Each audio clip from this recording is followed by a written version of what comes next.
Welcome everyone to our Thursday subscriber stream here on lichess and Twitch.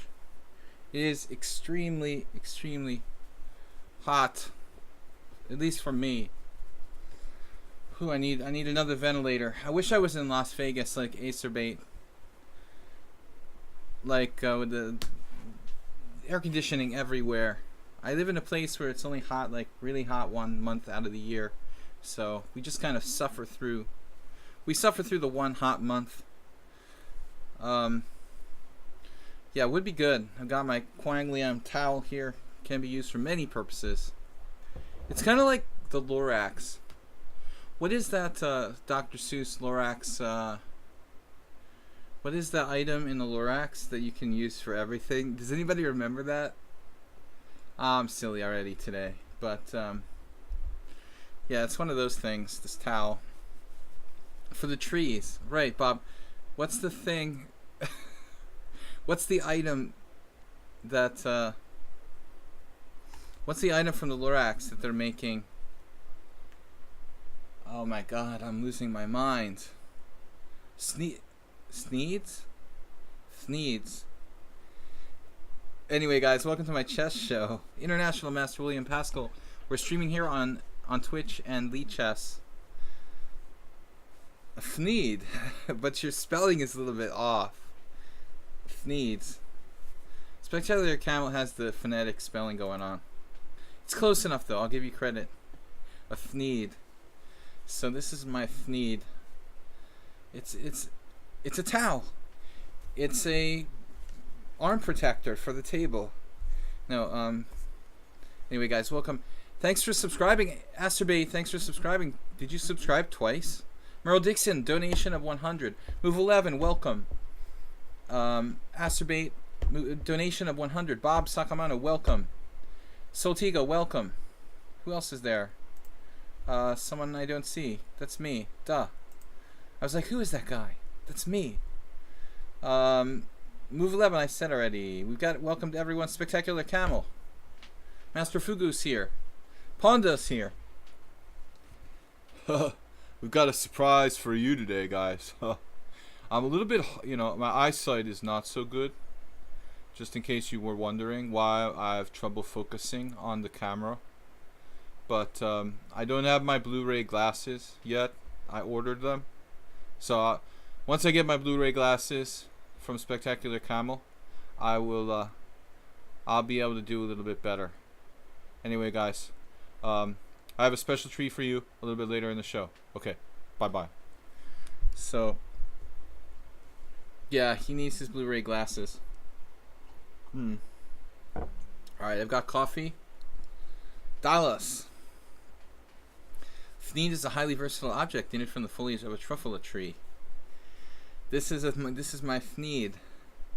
Anyway, welcome guys. We're gonna get started with some game analysis here on the channel. I've got game analysis submissions from Nefedov, Move 11, Yobates, and Acerbate, however. It's like Slaggy. I always called him Slaggy, but I became Slaggy because it's like the way my Hungarian friends call me. So, all my poker playing friends call me Slaggy. Originally a poker handle, became my lichess, not my lichess, but my Twitch chess streaming handle. So, focus on move. We got Soltigo's submission. That's the last one.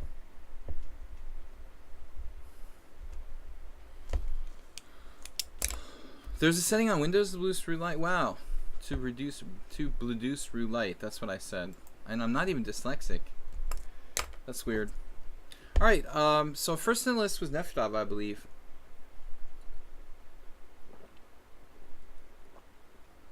Incredibly thirsty. Alright, so Nefedov, if you guys are not on the list I just read, usually there's some people who submit a little bit late. Nefedov, Move 11, Yabadis, I call him. Sounds massive, like I'm from Massachusetts. Yabadis, Acerbate, and Soltigo. And that's where we're at right now. I look less red today. I think I moved the lighting around a little bit. I moved the lamp, so it probably looks slightly more natural. All right. Gonna pour myself a glass of beer and get underway. Thanks so much for subscribing, Acerbait. Tomato. All right, I am ready to start. So we've got Nefedov first. I didn't see him here. He's probably putting his kids to bed or something. He's usually around at this time. Maybe he's just being quiet. Got this submission here from Nefedov. 4 knights game. Game to analyze, please. Look how polite he is. How many people say please? We've got to give Nefedov credit for that. Very polite, very correct guy. We like him here.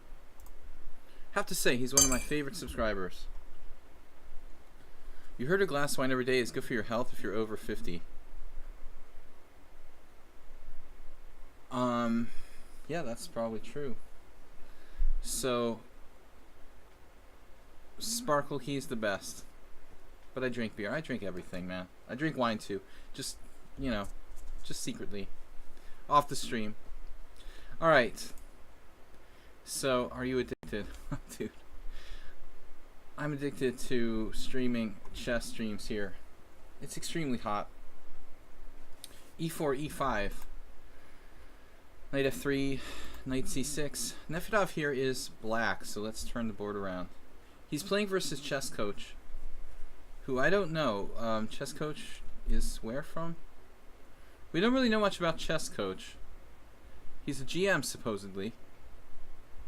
I get plastered every night, obviously. I can ask my students how hungover I am at 6:30 in the morning. No, not really. I'm just being sarcastic. No, the days of partying are long gone.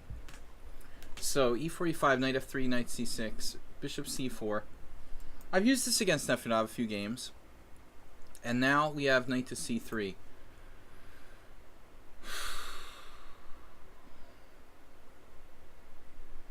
You know, a memory is coming back to me. Wasn't it like Count or somebody who did this? Grandmaster Count Chocula? I can't imagine why anybody would voluntarily want to play this for white. Like, Knight takes E4 just flat out equalizes. It just flat out equalizes without really any problem. Chess Coach got popped for using assistance. Okay, let's not make any speculations we can't back up.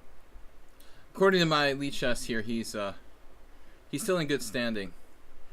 Maybe that was Chess Coach without the, you know, dash.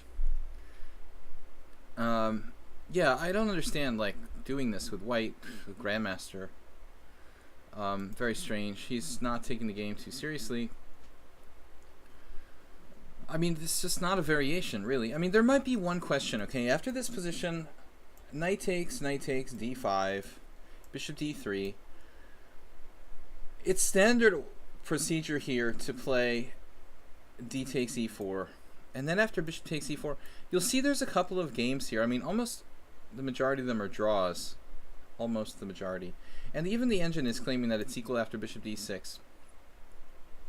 I don't know if there's some Stockfish is like 0.1 better for white, and the statistics not really relevant because no one good plays this. Like, what kind of statistics are we gonna get? Seriously. I mean, look at, there's a couple like games because they're like quick draws. You know what I mean? Like, Ivanchuk and Karyakin wanted to have a quick draw, so they did this. But other than that, like, there's one Michael Adams game where he actually won with black. The guy was like playing for a draw and lost. But what sort of statistics are we gonna get when basically no strong players play this with white? You know, I don't think we can rely on that. So, Stockfish is claiming a microscopic advantage to white. I don't know. Slemon, what's up?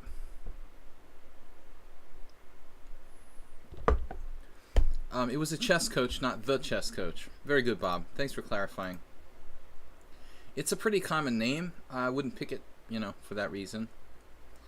You're going to get associated with all the other chess coaches, all those bad dudes. So, anyways, it's a strange decision for me, though, for Nefedov not to play knight takes e4. You're playing a grandmaster. You're 1890. Why would you not want to equalize here with black? Like, the only reason not to play this is if you're playing like a bad player and you don't want to draw, literally. So I have no idea. There's a gambit, you know, that can be dangerous. If white plays castles, maybe Nefedov's afraid to go into this. But even this gambit is probably good for black, but you need to really memorize quite a bit because there's some pressure on f7, there's some tricks, you have to play like f6, knight h4. It's a really weird line that might in fact be good for black, but you have to memorize quite a bit. But there's no need for black to do that. Like, really, there's absolutely no need. You just bring the knight back to f6. This is also a dangerous line. This, I think, transposes to a kind of old Aliakin game where he got in trouble, if I remember correctly, years ago, a few years ago. No, seriously, this move, I think this just flat out equalizes for black.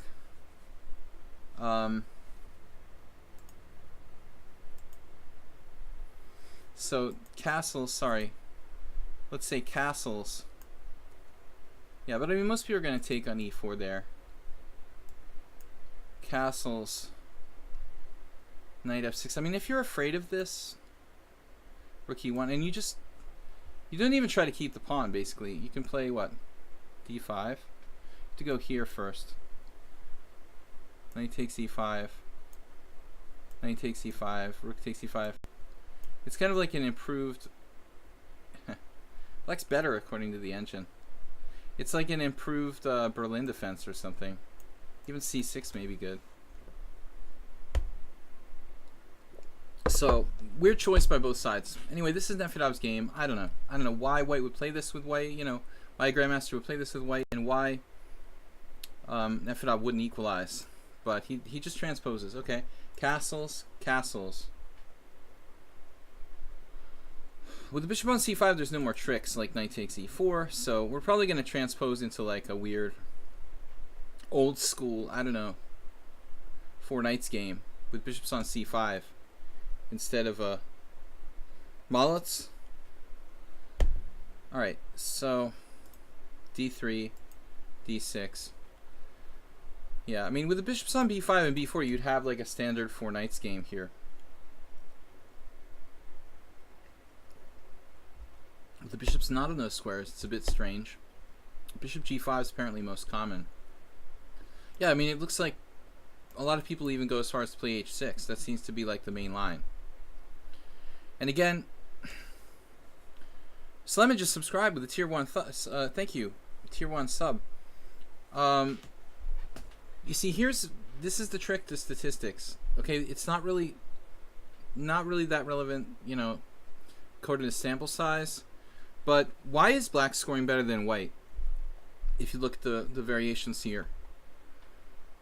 Why is black scoring better than white? Because black is a better player than white in most cases. People who are good players don't play this with white. It's rightfully considered like not dangerous. So they're weak players playing white, maybe average players playing black. Black has a good score. Earl Dixon submitted the game. Alright. So I can probably get to like maximum 10 games for this one stream. So d3, d6, bishop g5, and now bishop e6, which looks like a very logical move to me. If not one of the most logical moves here. Sleman said he played in a simul against 5 masters.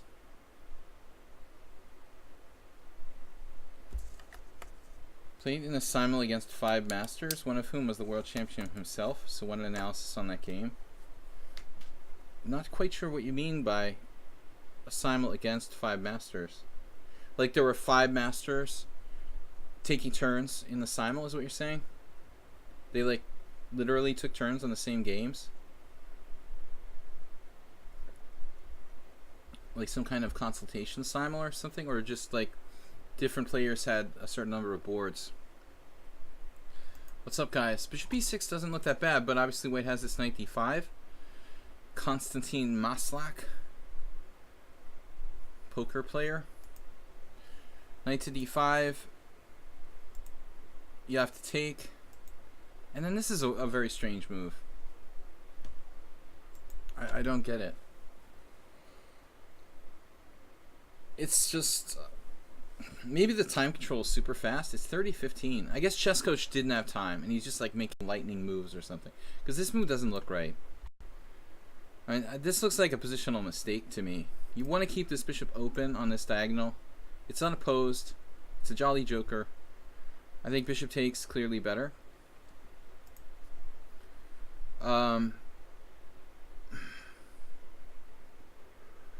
Whoa.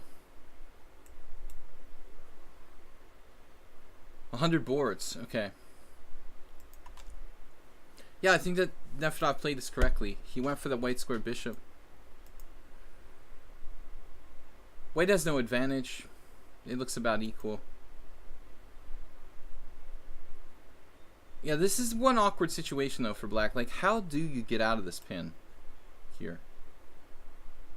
I don't know if I'm going to be taking challenges, guys. I'm playing with subscribers, and if I did play a blitz game, it would be against one of the subscribers.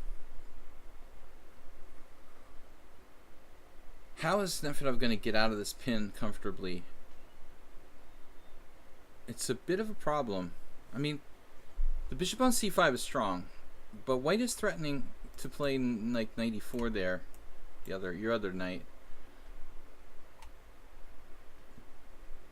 So I can understand h6, although it might ultimately weaken the king side. Okay, are we going to be able to pull the trigger on g5 here? Computer gives him a dubious or question mark on this. So good job by Nefedov not being afraid. He goes ahead, weakens his king side, shuts down that bishop. I would have been a little bit reticent, like, oh man, am I weakening my king side too much here? The white squares look very difficult to control, but I think the position is simplified enough. You know, he can follow up with like king g7, rook h8, queen d7, probably keep everything protected.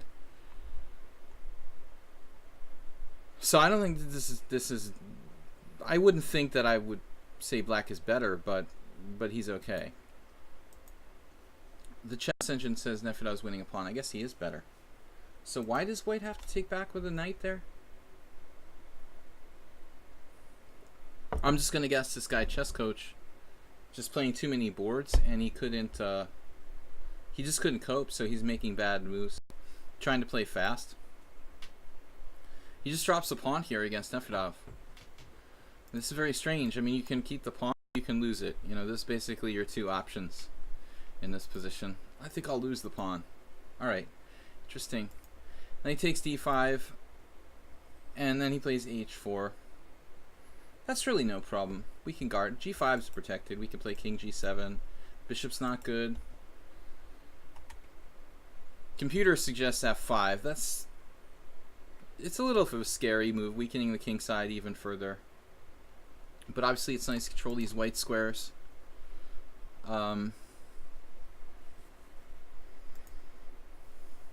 This move I don't like. It may be strong, but it seems like an unnecessary risk. Wow, g takes h4. I think that Nefedov, I mean, you could just play something like king g7. That would probably be my pick. The main idea would be to bring the rook over to h8 if necessary to protect the king side. But Nefedov just doesn't care. Okay? Queen g4 check allows queen g5. That's the problem. Now queen takes h4, he's just simply up a pawn. So, I mean, I don't know who chess coach is, but he did not play this game well. He lost a pawn, and now it's like, he almost lost a second pawn. f5. Not to slam like Nefedov. I mean, white's playing like maybe a master on a bad day, but not really. He's not really playing like a grandmaster. Nefedov playing very well, however. b5 was even the engine suggestion. And then what's this? Okay, can we see the time? White has only 5 minutes. I mean, it was time pressure that did him in. He just hung another pawn. And it's over. And not to take away from Nefedov, but this was a badly played game. White probably trying to play too many boards in a simul. So he resigned. It's a little early to resign. I mean, if it was like heads up against the player much lower rated, white might try to play it out, 2 pawns down. Okay, there was a lot of commentary there. Let's go on to the next game. Tushar Kamde, yeah, this is our subscriber stream. I got Nefedov first, then move 11, Yabadis, Asterbait, Soltigo, Merle. Wait, Haberbomb. Haberbomb, just to clarify. Oh, he's talking about the simul. 5 masters: Carlsen, Tari, Keto Lee, Espen Lee, and Johann Sebastian Bach. Taking turns moving on 100 boards. That's cool. Alright. I gotcha. So they actually... yeah, it's weird. It's hard to do that, though, when you're, like, playing someone else's position. That's kind of cool. This is Haberbomb's suggestion. Or submission. Haberbomb, good to see you. I haven't seen you in a while. I know that a lot of the European players, it's kind of late for you guys. So let's go to our next one. Man, it's like 1,000,000 degrees in here. Got a treat for you guys. Not quite yet. Move 11's up next.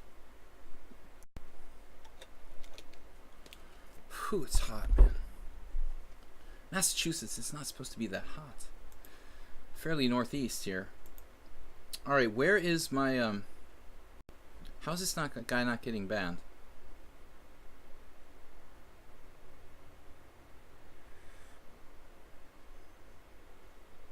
Yeah, I'm sorry, I didn't see the last one.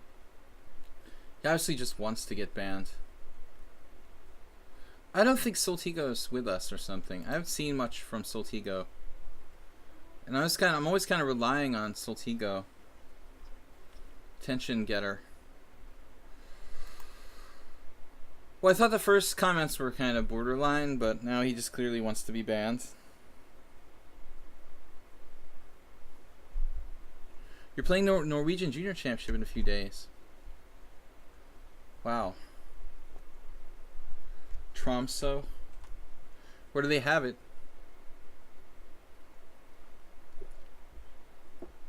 Isn't there like a big chess festival in Tromsø in the summer? I mean, okay, Bob, I was analyzing the game. That's that guy again? Oh man, are you kidding me? Well, I'm sorry they slipped through there. I'm usually relying on Soltigo, but he was, I don't know. Bob, you're normally focusing on the chat, whereas most of us are focusing on the chess involved here. Alright. Whew, man. It is hot.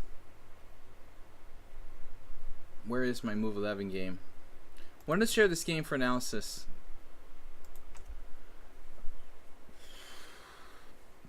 Alright, what do we got? It's Nesterovich versus Popchev. Okay, he mentioned this game. So this is not actually a move 11 game. This is a game played by these guys, Nesterovich and Popchev. I lost to Popchev in a really stupid game. I remember he played something ridiculous with white, like d4, knight f3, bishop e3. I was kind of like, what are you doing? Alright.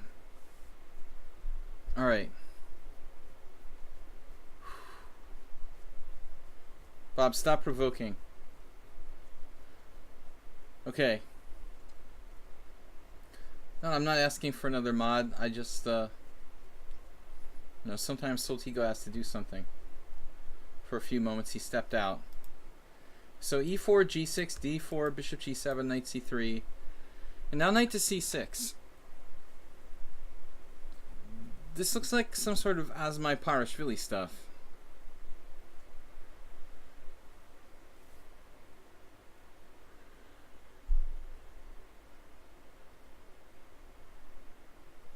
I'm getting weird challenges from people. I'm not playing a blitz stream. We're doing a subscriber stream, and I'm not playing challenges from people who are not subscribers to the stream. And I might not even play any blitz games today. Just doing game analysis. Born in the USA, like Bruce Springsteen. Yeah, I was born in the USA. I'm American by nationality, but I'm a resident of Hungary. I'm a legal alien in Hungary. Um, but at the moment, I'm in the United States. This is my home country for just birth and my early years. Knight c6, bishop e3. This looks good. It's got to be reasonable to play d5. You know, I mean, I don't know what's wrong with d5. Nothing. Robert Torma against Attila Sebe. Sebe's played a couple games here. My good friend. So Sebe's played everybody. Torma, Sabo Christian. This is like a Sebe specialty. Has he played knight b4? No. This is Friis Nielsen. Actually, Yabatis is from Denmark. He knows about this guy. This guy's crazy too.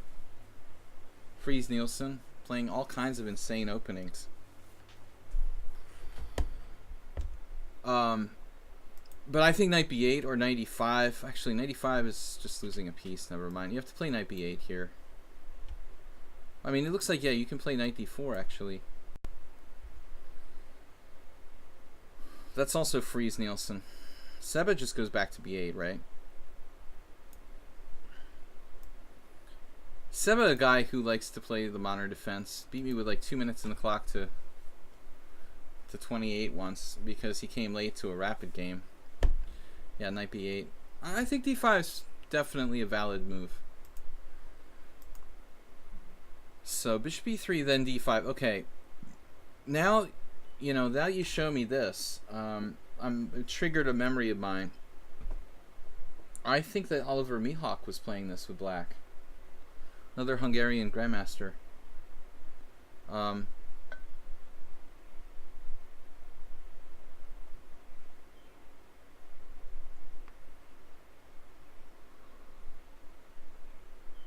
This is an interesting line. What's the deal with this? So if we play knight takes d5, black has to play e6. So I guess Sebe first played it. Mihawk was playing it too. So let's say knight back to c3. Knight takes d4. Now obviously there's a problem with this bishop on c8. So it looks like queen d2. Bartosz Sacco against Friis Nielsen. Going back to 1996. Then 97 according to the engine, which looks like a logical move. No one's played that. Able to support the knight. Asterbait, football giveaway, 400 bits. Thanks for the donation. Listen, especially if you're not a subscriber, please don't like provoke the people in the chat.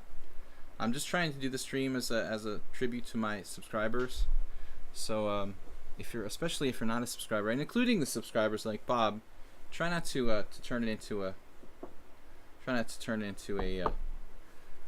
troll fest. D5 knight b4. Yeah, this is weird.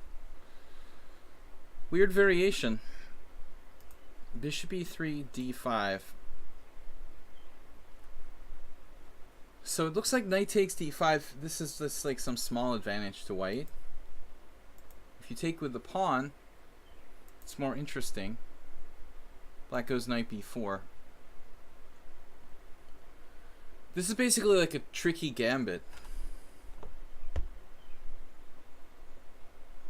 If you guys cheer any bit amount, it will allow you to get football emotes. So I don't know anything about this. I only know about it because one of my friends was close to Oliver Mihawk, and Mihawk was playing this line with black as far as I know. My friend was kind of excited about it. This was like 2 years ago. I have no idea how good it is objectively. I think another one of my former teammates, Oliver Chatti, it's like a 2200 player. He was close to Mihawk too, and they were all around the same age and playing this. I guess it's like a reasonable gambit. It's kind of similar to a knight f6 Scandinavian after bishop b5 check. I think c6 would even be possible, but that's just like losing a pawn. So bishop there, bishop here.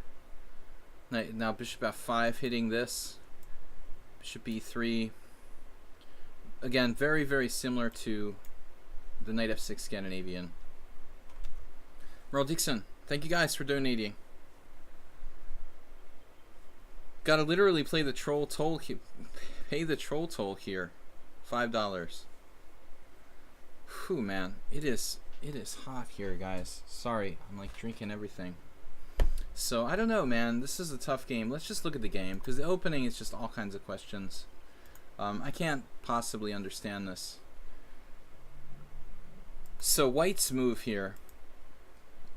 I will say about Popchev, he seems to be a guy, a Bulgarian master, a grandmaster, who specializes in unusual stuff. So Nesterovich, I only know the name. But knight f3 doesn't seem like a critical move.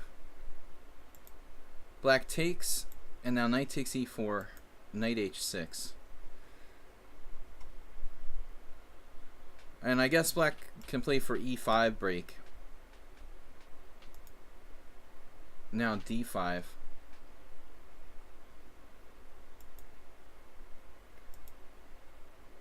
And I'm confused now, I have to say, but this is a nice shot. He's attacking the knight on h6.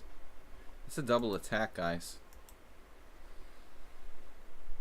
Optical illusion. Looks like we're winning a piece here. Christensen versus Karpov. Alright. So it's basically not winning a piece because this knight is able to maintain its threats on c2. I still don't fully understand. I guess queen takes d5 is happening? What is going on here? a5. So now my question is, what happens if c3?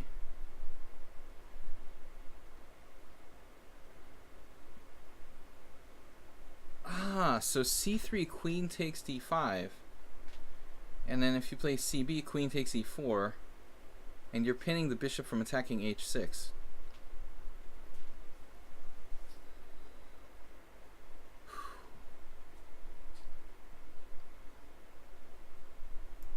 Alright, a3. Let's take a look at this c3. Just, it would win a piece except for this miracle move. When white suddenly can't take anything. This is hanging. Although both knights are hanging, white's knight is hanging. And if you take on b4, queen takes e4, bishop takes h6 is illegal.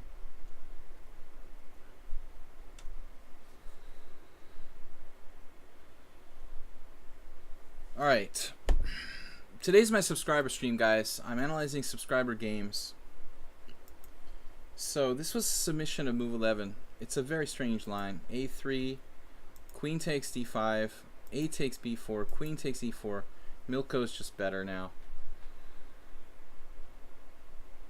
Or not. Did black miss something here? No, I guess he's not.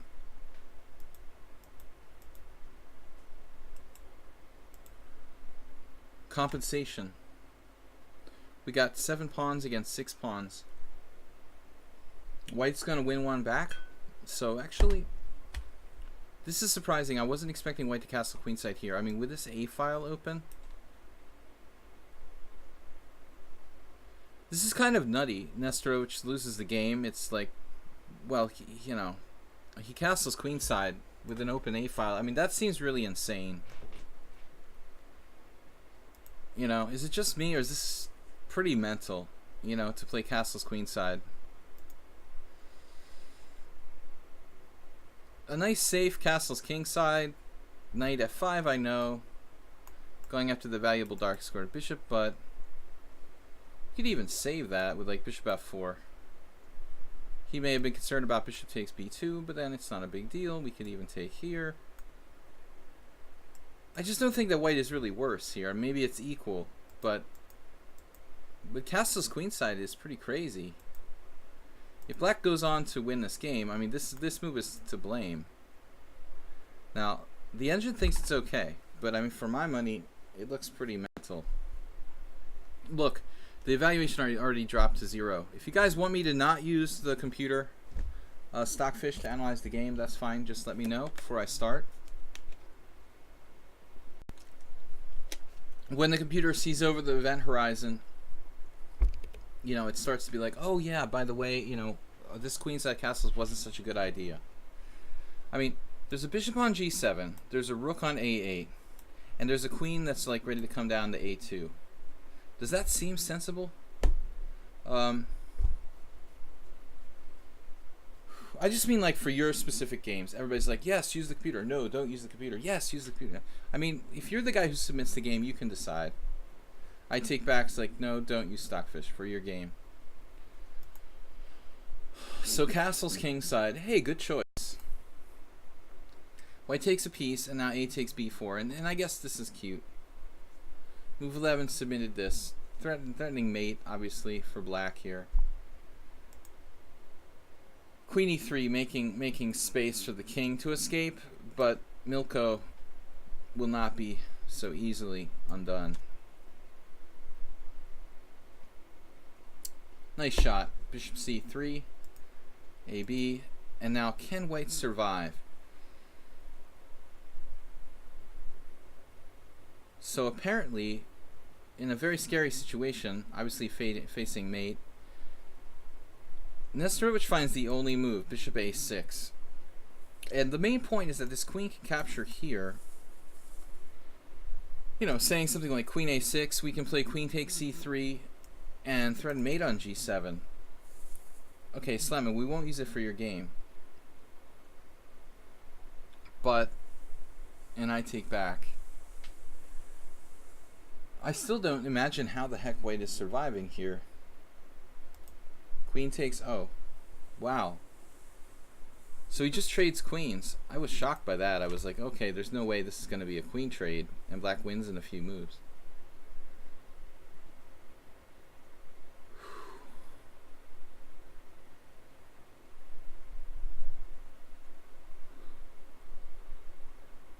Amazingly, queen takes a6, white is just like winning. He's defending the mate.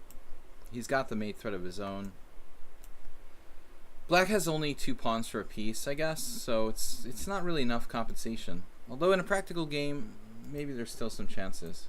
He trades queens, bishop takes. Apparently, like, this is the losing move.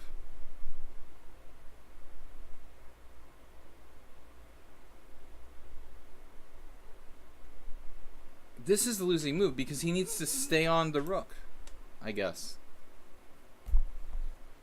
That's going to save white a tempo at the end of the day. So losing move, bishop takes e3, rook takes a6, only move, and then bishop h3. Not the best move according to the engine, by the way. So bishop f5, or maybe it is the best move. Okay, bishop h3. This is also good, I would think.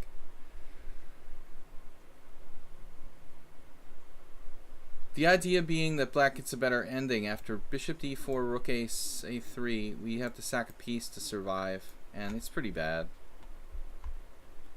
You're not getting mated, but you're just down 2 pawns for nothing with a bad structure and exposed king here. So black played this instead, and now white played knight d4, thinking, I guess, that he's playing knight b3, preventing the mate, but it's mate anyway. It's a nasty little trick. Check here, takes, check, king c1 and rook a8, and that's very pretty. Now you can prevent mate by playing rook d8, but white had dc to resign here, rather than just extending the game for the sake of extending the game with rook d8. Nesterovich not very aware there, but objectively he was lost anyway. His best defense, I don't know, but the key thing was like taking with the f pawn. So after f takes, rook takes a6. Now it's like a draw by repetition, or what? Just like a draw by repetition. King b1, rook b6, check, king c1, rook a8. Or a6, I mean. Here can black attempt to win? This is pretty crazy, you know. 1, 2, 3, 4, 1, 2, 3, 4. So it's 3 pawns for a piece. But he saves his rook and then plays for a win. Okay. You know, I could see that black might still be better here. Not an easy game. So despite being a piece up for 3 pawns, the white king has too many problems. It makes it very, very difficult to defend. Here's an interesting line. Rook d3, bishop f5. Now we only have 2 pawns for a piece. But black's attack is very strong. Wow. Rook e1. Check this out. Rook. Wow. Rook here check. King b2. Rook check. King b3. Bishop b6 check. King b4. Rook a4 check. Walking for a walk. Rook a5 check. Take a walk over here. Rook d5 check. Keep going. Rook a4 check. Knight d4. And you finally win back a piece with c5. Oh man. And then it's just, you know, a matter of technique. Camel Culture. Camel Culture rating with a party of 11. What's up, Camel? Alright guys, we're taking subscriber streams. Next, I need to get a break, guys. So our next one is Yobatis Tobias is up next with his game. Let me check this out. Oh man, my neck hurts. It is insanely hot here. Alright. Yobatis, yo. Where is Soltigo? The clutch camel. Phew, man, it's hot here. 4th of July style. Alright, we got messages. Bob Sacamano. Bob, you're late, Bob. I am late. It is late. Yes, Bob. After your truancy. I don't know. I don't know, Bob. We'll see what we can do. Where is Yobatis? Bullet game. Panda should analyze this. Wait, what? Wait, what? Ow, what are you doing? No. Ah. Alright. You can do it. Hey. Alright. Now, this is my game. We're gonna do this my way. I'm gonna analyze this game. This is the panda. Alright. So I'm gonna analyze this game. Alright? You understand? This is a bullet game. It's played the proper way. C4. And then we're gonna do it from black's perspective. Okay. F5. No. Sorry. I need my Blu-ray glasses, actually. So H5. See, this is a good move. Now you're gonna move the pawn on the side of the board. You're gonna try to move the pawn up along the H file. Thank you, Yobatis, for sending this in. Whoops. Panda, what do you do? Okay. Hey, I'm doing this game. Knight c3, h4, correct. d3. What kind of move is d3? How can this guy play d3? Look, Grandmaster plays d4. Of course. Of course, Panda, d4. Hey. Alright. So this is d3, h3. h3. What the heck? Well, I kind of like it, but Saji said it's not good. Saji says you're supposed to play d6 here. Just play d6. And, yeah. Yeah, d6. Well, I'm the expert in this opening, okay? So d6. d6 is the move. Yeah. You should play d6 so you can play h3 next move. You don't want him to take with the knight and have to sacrifice the exchange. You just want to take with the bishop, okay? Alright. You don't want to just give him a pawn for nothing. So this guy messed up. He was supposed to play this. Now he does h3. And now black has a good game. See, he didn't take the pawn. He should take the pawn. Knight takes h3. Yeah, this is the way to go. Knight takes h3, and this is unsound. So, this is not correct. But this guy here, he played g3. This is very bad. What the heck is this? What the heck is this? How can you play g3? This guy's crazy.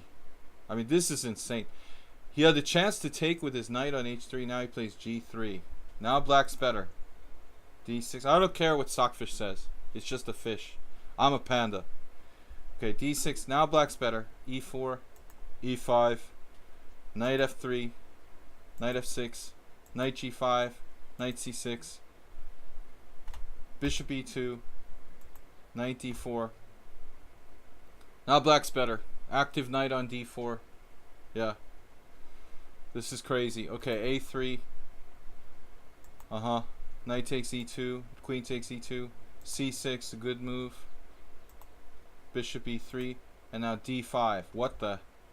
d5, breaking the center. But does this work? C takes d5. C takes d5. Knight takes d5. Wait a minute. He has a better move here. The computer says d4. Wait. Okay, I don't know. d4. That's crazy. Maybe he's got some queen out here ideas. Yeah. All right. So maybe he missed a better move there. But anyway, it was a good game by black. This was crazy now.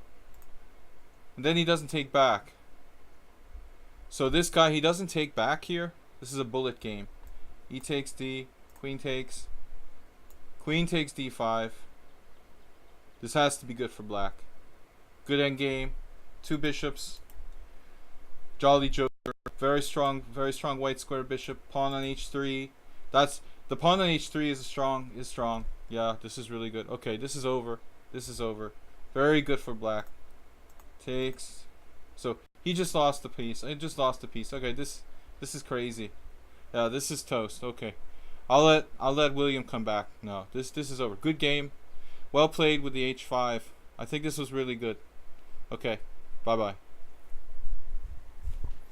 So that was interesting analysis, Panda, but I don't know. I mean, it's not very comprehensive. Okay, that's crazy. But white here could have taken this piece back, Panda, and it's still a game. But I still think you're clearly winning. Yeah, the bishop pair, the pawn's down on h3. You know, this looks really good. But Panda was really excited. I let him analyze this game. It's his favorite opening. He likes to play h5 on move 1. And I thought it would be fun. Yeah, this is Panda's point. You know, he said that this is crazy to play h3 though. I mean, just play d6 first with the threat of h3. And that's the idea. But anyway, after a certain point there, it looks like it was just totally winning for black. Knight f3, giving the piece back. And normally I don't analyze bullet games, but since it was Panda's favorite opening, I thought we'd go through it. But black had an easy time now, up clear piece. Trading queens, game over. Yeah, this is something I used to do when I was rage tilting, playing poker. Between like 2008 and 2015, I wasn't really playing much chess, but I would play poker, and maybe like when I didn't have anything to do, I'd throw in some blitz games online, and I would, you know, this is what Panda does. I would play like h4, h5 every single game, or a5, a4, maybe some crab action on the queen side. We call the king side is the lobster, and then a4 is the crab. But I like the lobster better than the crab objectively. Very good bullet opening. It's even good in blitz. I think at 3-0, you know, h5 is very strong. One thing I've noticed though, in all seriousness, when certain people you play against can't play if you don't play normal openings. They just collapse because they don't really understand chess, you know, just they memorize certain positions. But if you make them play chess 960, or if you play some kind of crazy opening like 1h5, they just melt down, you know. I mean, Panda's proud of me. He knows I've played knight h6. I've never gone as far as to play h5. Lobster versus crab. Yeah, I had some matches with Charles Hertan. We used to play some lobster versus crab. But anyway, entertaining game there. Thanks for your analysis, Panda. We're gonna go back to serious mode here. Acerbate is up next. Guys, I'm doing analysis of subscriber games. So if you do have a game, they've been submitted here. We have time to analyze the rest of this list here. Acerbate Benoni defense, check Benoni. Yeah, Bob is a Seinfeld fan. Alright, Acerbate. Acerbate likes the computer analysis. But seriously, when I was playing just poker and not chess, I would play game after game with like h4 with white, h5 with black, especially when I was on tilt. If I was really angry, maybe I lost a bad game, and then I just want to handicap myself by playing ridiculous openings, particularly h4 and h5.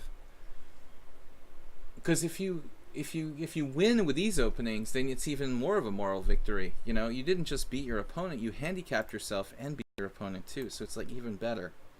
It's almost like winning 2 games. I mean, I'm sure that I beat some titled players sometimes with like h4, h5. So this is Acerbate. He's black here. He's working on the check Benoni. Not an opening I have much experience with. I think this is the correct... Is this the correct game?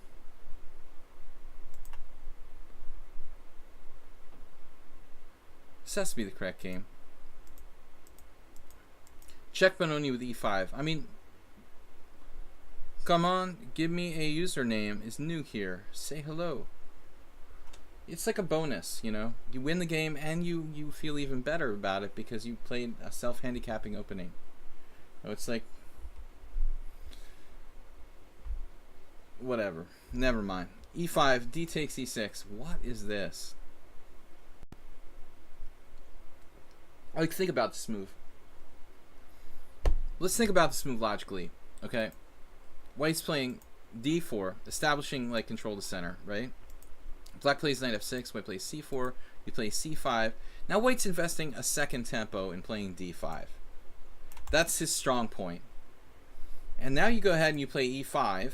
Alright, you got a strong point here, I got a strong point there. But now taking on e6. Does that make sense? Or is it just me? I mean, you just invested 2 moves to establish the strong pawn on d5. Now you're trading it off on e6. Now, Acerbate showed me a game before where he took with the d pawn. And you'll notice here even Tanya Sakdev played this move. I'm a little surprised by that. I mean, a serious women's grandmaster, men's I am, but why not take toward the center? That's what Acerbate does here. Much stronger, try to build the center with d5. Isn't there some logic in compromising the kingside pawns? Yeah, I mean, it's a little bit of a justification, but it's not enough. A little bit of a justification, not enough. Yeah, let's cite another example, alright? I actually tried to do this. You know that you reminded me of something else, Bob. Let's look at this. d4, knight f6, c4, c5, d5, e6. My friend, yeah. You reminded me of something I forgot about. Solansi, my good friend, he always plays the modern Benoni. Now, I've seen a few strong players do this. The idea would be if you could have like another move or two. I would think if you could have another move or two, black's pawns might be a little bit, you know, a little bit rope-a-dope. If white had like 2 more moves, let's give him knight f3 and g3 extra, you know, or g3, knight h3. You know, this structure could be really good for white. You just pounce on those white squares. But I think the bottom line is that like white doesn't have time to really get away with it, you know. It's just exactly like in the Blumenfeld. It's just like white had like 2 extra moves. He'd have a crushing position just binding the central squares on the white squares. But here you just can't justify it. I have seen people do it on occasion. So here we are. It could have been the modern Benoni. It doesn't matter anymore, right? It's the Czech Benoni and the modern Benoni. F takes e6, knight f3. Yeah, I think I've seen g3. I've even played this in a Blitz game or two. Check it out. Like, Eingord actually did this for reals against Skembris in a game. You got a real player there. That guy was strong, or still is. So, I mean, I imagine that white is still equal. Okay, knight f3, knight c6. Yeah, knight c6 is not automatic. Again, it's very similar to the Blumenfeld type of structure. I am concerned about that white square bishop becoming strong on the long diagonal. That would be white's only really good plan. Again, Blumenfeld. Like in the Blumenfeld, the best line for the Blumenfeld is probably to accept it and play g3, like Gonda Laszlo did against me in December. Accepted Blumenfeld with g3 is seemingly like the best line. Playing the same spirit there with white. Knight c6, I guess there's nothing else you can do. I mean, obviously d5 is a good move. I mean, you could just turn it into a Blumenfeld, literally, I guess, by playing b5. Mr. Asterbait, if you want to transpose to my video series.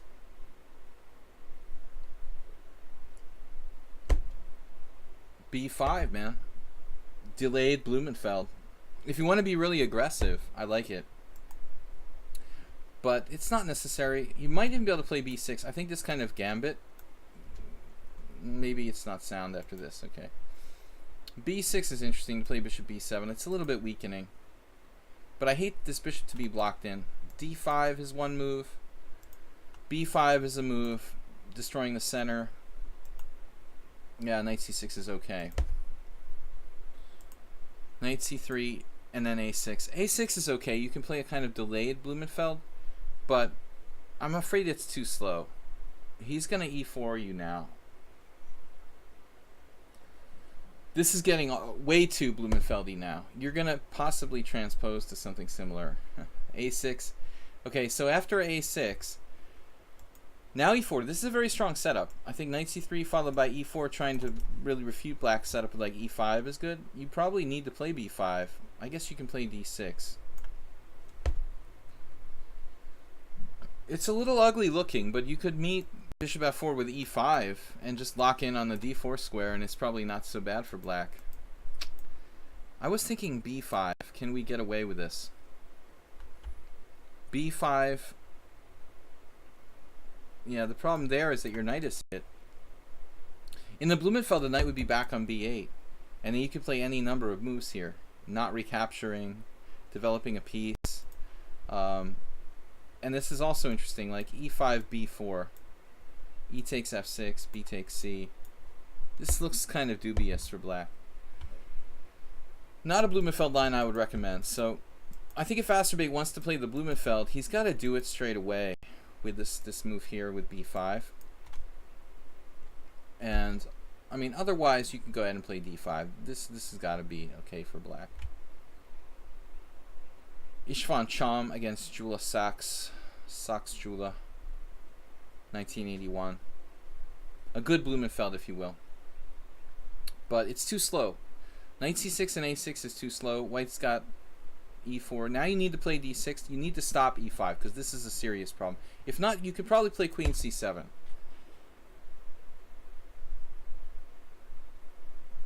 This is not so bad. It's sort of Sicilian-y. It's a little bit like a Marazzi. This is not so bad too. I like queen c7. The only other option, really, you have to stop e5. I mean, if you allow e5, if you have knight g4 in a strong way, it would be one thing. Okay, let's see what he did. I mean, maybe he doesn't have e5. Maybe Asterbait's move is not so bad, because on e5 we are overloading his e5 pawn with knight to g4 quite a bit. s4, what's up? So this is interesting. It's a debate.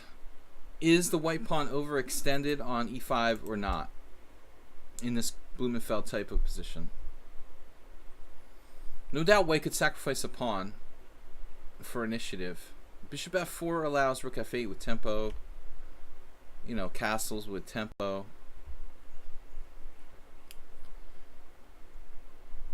So he just drops a pawn here. I mean, this is insane.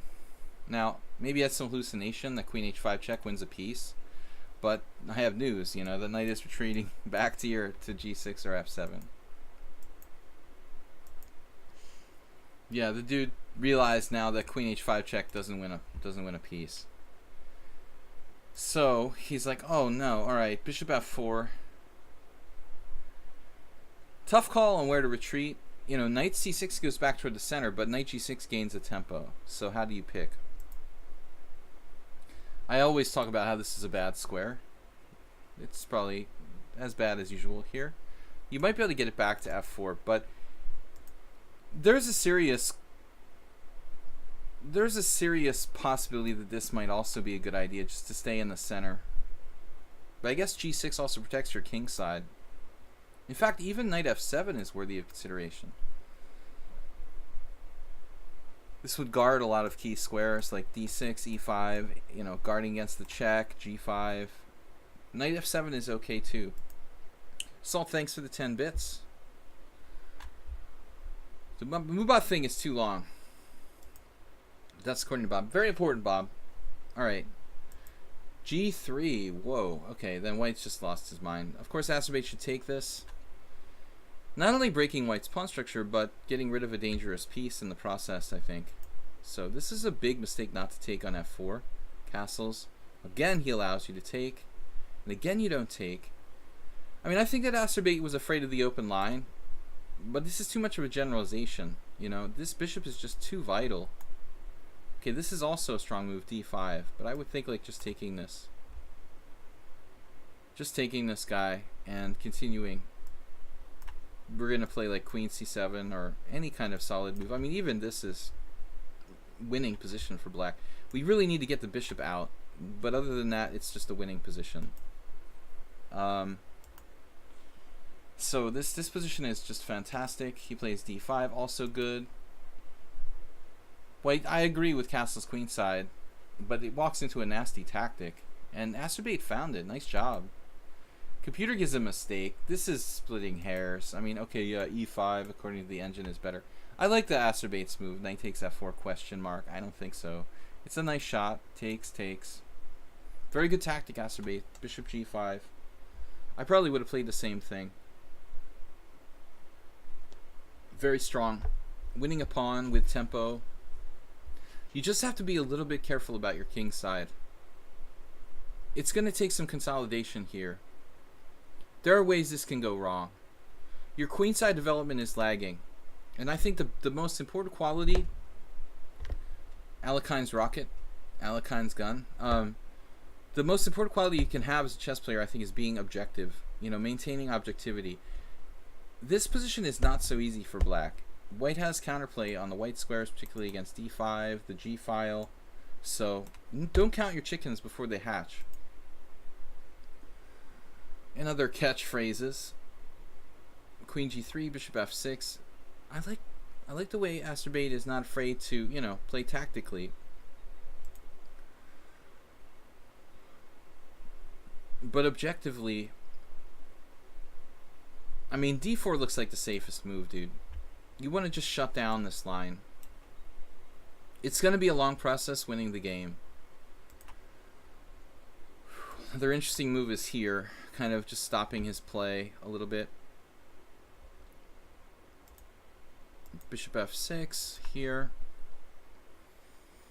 Sacrificing a pawn. Now he played rook d4. Again, a good tactical motif, you know. Very Nimzovichian. Rook d4. And then c4. Yeah, this isn't necessary. I just recapture. He doesn't even have any threats here. White literally doesn't have any threats. Your pawns are fluid. Your bishop can crawl into the game, you know, through d7 or e6. This is just great. Rook e1. This is just analysis. Okay, so c4. Bishop takes c4. Just dropping a piece. Rook takes c4. You know, I mean, I think this is typical for an amateur game. You know, if you play without making a big mistake, if you just are able to play an entire game without making mistakes, eventually the opponent's going to make a blunder. So in a very complicated position, Asterbate lasted this long. He lasted till move 20 in an insanely complicated Blumenfeld type of position with the pieces flying all over the place. And eventually the guy dropped a piece. You know, this is what's supposed to happen when the opponent is like 1500. And he eventually did. So, too generous. According to the computer, this is too generous. Rook takes c3. So Asterbate won a piece, and then he kind of freaked out. Why not just queen e7? I mean, if nothing else, we're going to just blockade this pawn, get the queen off the line, and we're up a whole piece for nothing. Surround the pawn, play bishop takes e6. Everything's protected. No counterplay at all. Morwal, what's up? Welcome. So, a little bit generous there, giving back, and then he didn't see his queen was hanging. But now the tragic blunder. Like, all you have to do is play, I was going to say queen takes d1 check. What's wrong with this? Does this not work? I mean, I'll eat my hat if this doesn't work. This doesn't work. Wow, that's an insane line. In Blitz, I would have instantaneously played this. And like bishop takes c3 and lost. Because he's got rook d8 mate in one. Alright, so much for that suggestion. You gotta check for mate in one. So, probably that's what Asterbate was looking at when he started this combination. And then he realized midstream that, oh my god, it's mate in one. So he had to like change plans now. He's given back his material. Now it's just like two bishops for a rook, which is still good if you just play calmly. Where was it? Yesterday in our, not yesterday, but Tuesday's viewer tournament. The quote was very meaningful. It was Bent Larson quote. And it was just talking about how the most important quality of a chess player, according to Larson, is patience. You know, and I think that's where Asterbate is showing weakness here, being impatient. You win a piece, now he kind of freaks out, gives back the exchange unnecessarily. The opponent makes a surprising move, then he freaks out again. You know, he probably saw like, oh man, bishop takes c3, rook takes d8 mate.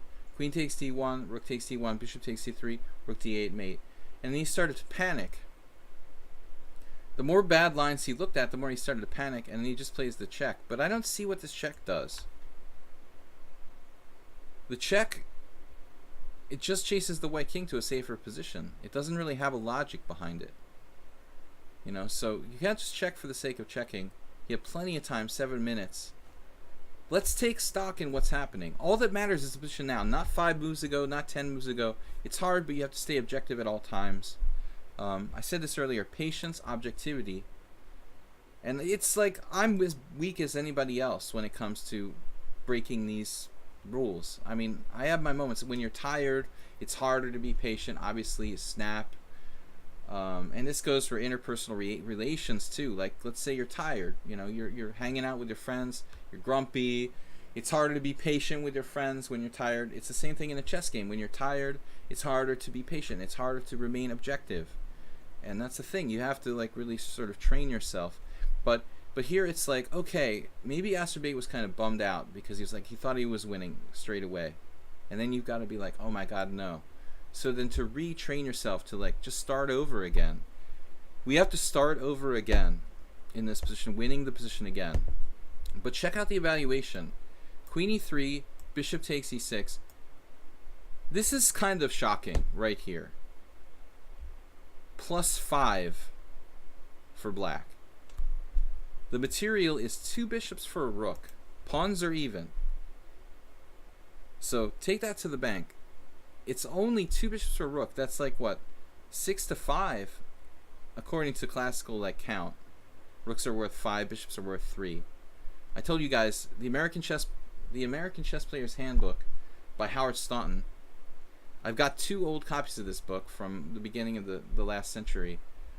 It has the bishops at 3.5, which I think is really pretty cold. But even by those standards, black has 7 points of material there to 5 for white. But the stockfish is 5. Why? Safety. King safety non-existent for white here. That king is about to get strafed by the bishops on the diagonals, plus the rook coming to c8. This is a dynamic 5 advantage. So bishop g5 check, big mistake. King b1. Now the move, okay?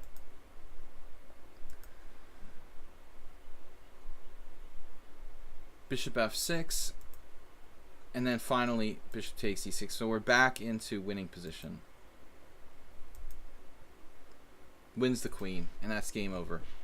All right, well, it was instructive. There were a lot of points there. Astrobate has been improving a lot, but I think that, you know, we need to work on not panicking. You know, this is really the #1 thing for Astrobate, to be patient, be objective, and not panic. Okay, guys, let's go on to the next game. International Master William Paschall, we are moving on. Moving onward and upward to Soltigo, our moderator.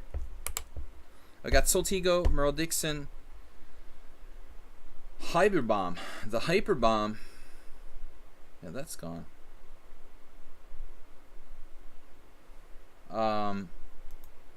But Merle Dixon, Hyperbomb, and Bob. Bob's off of punishment. When he gets out of after school, when Bob gets out of, what is it called, detention, we'll analyze this game. But in the meantime, I got Soltigo here. Please focus on moves 15 to 28, Colorado Gambit. I forgot someone. I Take Back. Where's I Take Back's game? Or maybe I Take Back didn't submit a game. He was just speaking in general. Okay, that he wanted to. He just wanted me to not use the engine because he doesn't like that. But I really leave it up to everyone individually. If they want me to use the chess engine while I'm analyzing the game, it's completely up to you guys.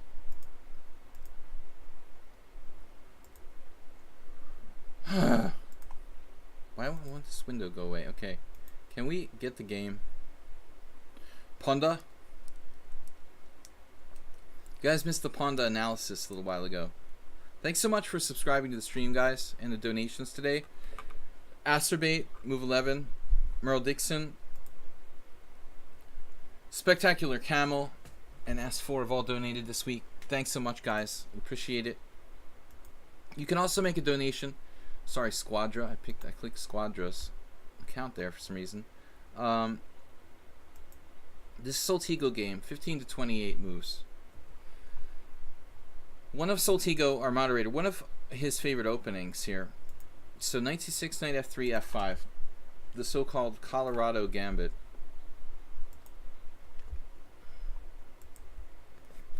I mentioned before I'd seen Shirazi playing this, but he played knight h6. Which I had never seen before. E takes f5, knight h6. Just doesn't look sound. You know, d4 is just too strong on that. Then he would like play d5 and like let white take here. That just looks mental. Don't try that at home. This opening is dubious enough. But you see, like, there's some reasonable players. Ilya Schneider, Teskey. They all lost though. That's a bad score. The 4 highest rated games where this has been played and white won all 4. Probably not good. E takes f5 critical. It's like a king's gambit in reverse. d5. Now d4. Bishop takes f5. Yeah, so here's a position where black has to, or rather white has to make a choice about his thinking in the position. Do we want to just play bishop d3, try to outstrip black in development, and maybe try to exploit the weakened white squares in the position? Or does white alternatively want to play bishop b5 and pin that knight on c6 in order to enforce a sort of Nimzovician control over e5 with the knight on f3? I think this is the key question. Which way do you want to play it? It's really a matter of like personal style. Personal style. But I like the bishop d3. That's my preference because I use that idea in different similar positions. On another level, and this is why chess is so hard, it's almost like a paradox. You know, bishop d3 is a paradox because this move, I teach this to people all the time. This is white's good bishop. This is white's good bishop. The bishop that's, you know, opposite his pawn structure on d4. The central pawn fixed on d4. This is black's bad bishop. His pawns are on mostly white squares, d5 in this case. So on some positional level, this is a mistake for white. But we're trying to just outstrip black in development and exploit the weaknesses on the white squares. I've used it in like the delayed Lisitzin gambit against the Dutch. Other openings come to mind. Like one that comes to mind is the Scandinavian. There was a Kamsky versus Topalov game years ago in the World Cup. I remember Regatta was playing knight f6 Scandinavian. Roman Djidiashvili taught him to do this. He played it for a while, then kind of gave it up. But there was one game against Topalov where he played a very strange line. Gata played bishop f5. This is like the World Cup, maybe 10 years ago. I don't remember. And here we have another situation where we see this same paradox, you know. It's like bishop d3. This turns out to be absolutely white's best move. But it does seem strange, you know, because in a way, we're basically trading off black's bad bishop. There was a very impressive game. There it is. The first one in the list. 2006. Topalov against Kamsky. Topalov was rated 2801, guys, at the time. So just a paradox. Knight c6. Here we go. Colorado Gambit. Focus on move 18 to 25. d4. Bishop takes f5. Bishop d3. Bishop g4. That's me, you know, feeling like a little bit of a loss of time. It seems to be the main line, though. Queen d7 to me makes more sense if you play by principle. Development being important. Here we're moving the same piece twice. c3. Yeah, so Daniel Fernandez, this guy from Singapore who became a GM recently, and there's another game. These guys played e5. Well, Daniel Fernandez was white. So his opponent, Ilya Schneider, who's apparently like some expert with black, played e5 here. It's just a concrete position. We're supposed to go to move 15, I know. But I just want to point this out while we're here. Soltigo, I can't like bury my head in the sand like an ostrich. I'm not gonna look. I'm not gonna look. I'm not gonna look. It's horrible. I can't watch. But this is like a key moment. Like you have to play e5. If you can play this move, you gotta play this move. You are backward along the e file, and this is a sin not to play e5. If that's tactically possible, white has made a terrible mistake. So he's supposed to play h3 here. Yeah, and like there's a pawn sack. Oli Solomensu, Starostich. Wonder if this position can be reached by a different opening. How do we suddenly have gains from Solomensu and Starostich here? That's weird. But alright. c3, e6. Kind of passive, not good. h3, bishop h5, and then he should have played more aggressively probably with g4. Not the only way. Castles here. We're getting to Soltigo's preferred part of the game now. Alright, it looks like a good French for white around this point. Not so simple, but there's an obviously backward pawn on e6 that makes black uncomfortable. So he says move 18. We weren't really expecting black to castle kingside, but that's what happened. Queen c2. Takes g3. Now it just looks like a weird French. Queen d6. Oh. Yeah, that's like walking right into knight e5. which is a move that white's very happy to play. So if you have a chance to give this bishop up, yeah, that's a good move. Good square, bad moment.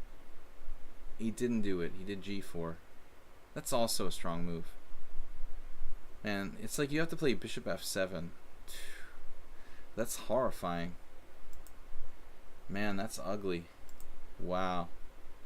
And then g5. Winning a pawn. What price pawn?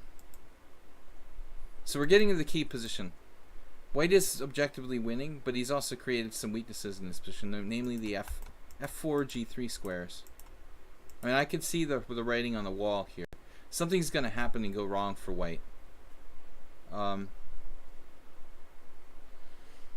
Hungarian martial arts. I'm dying of heat exhaustion.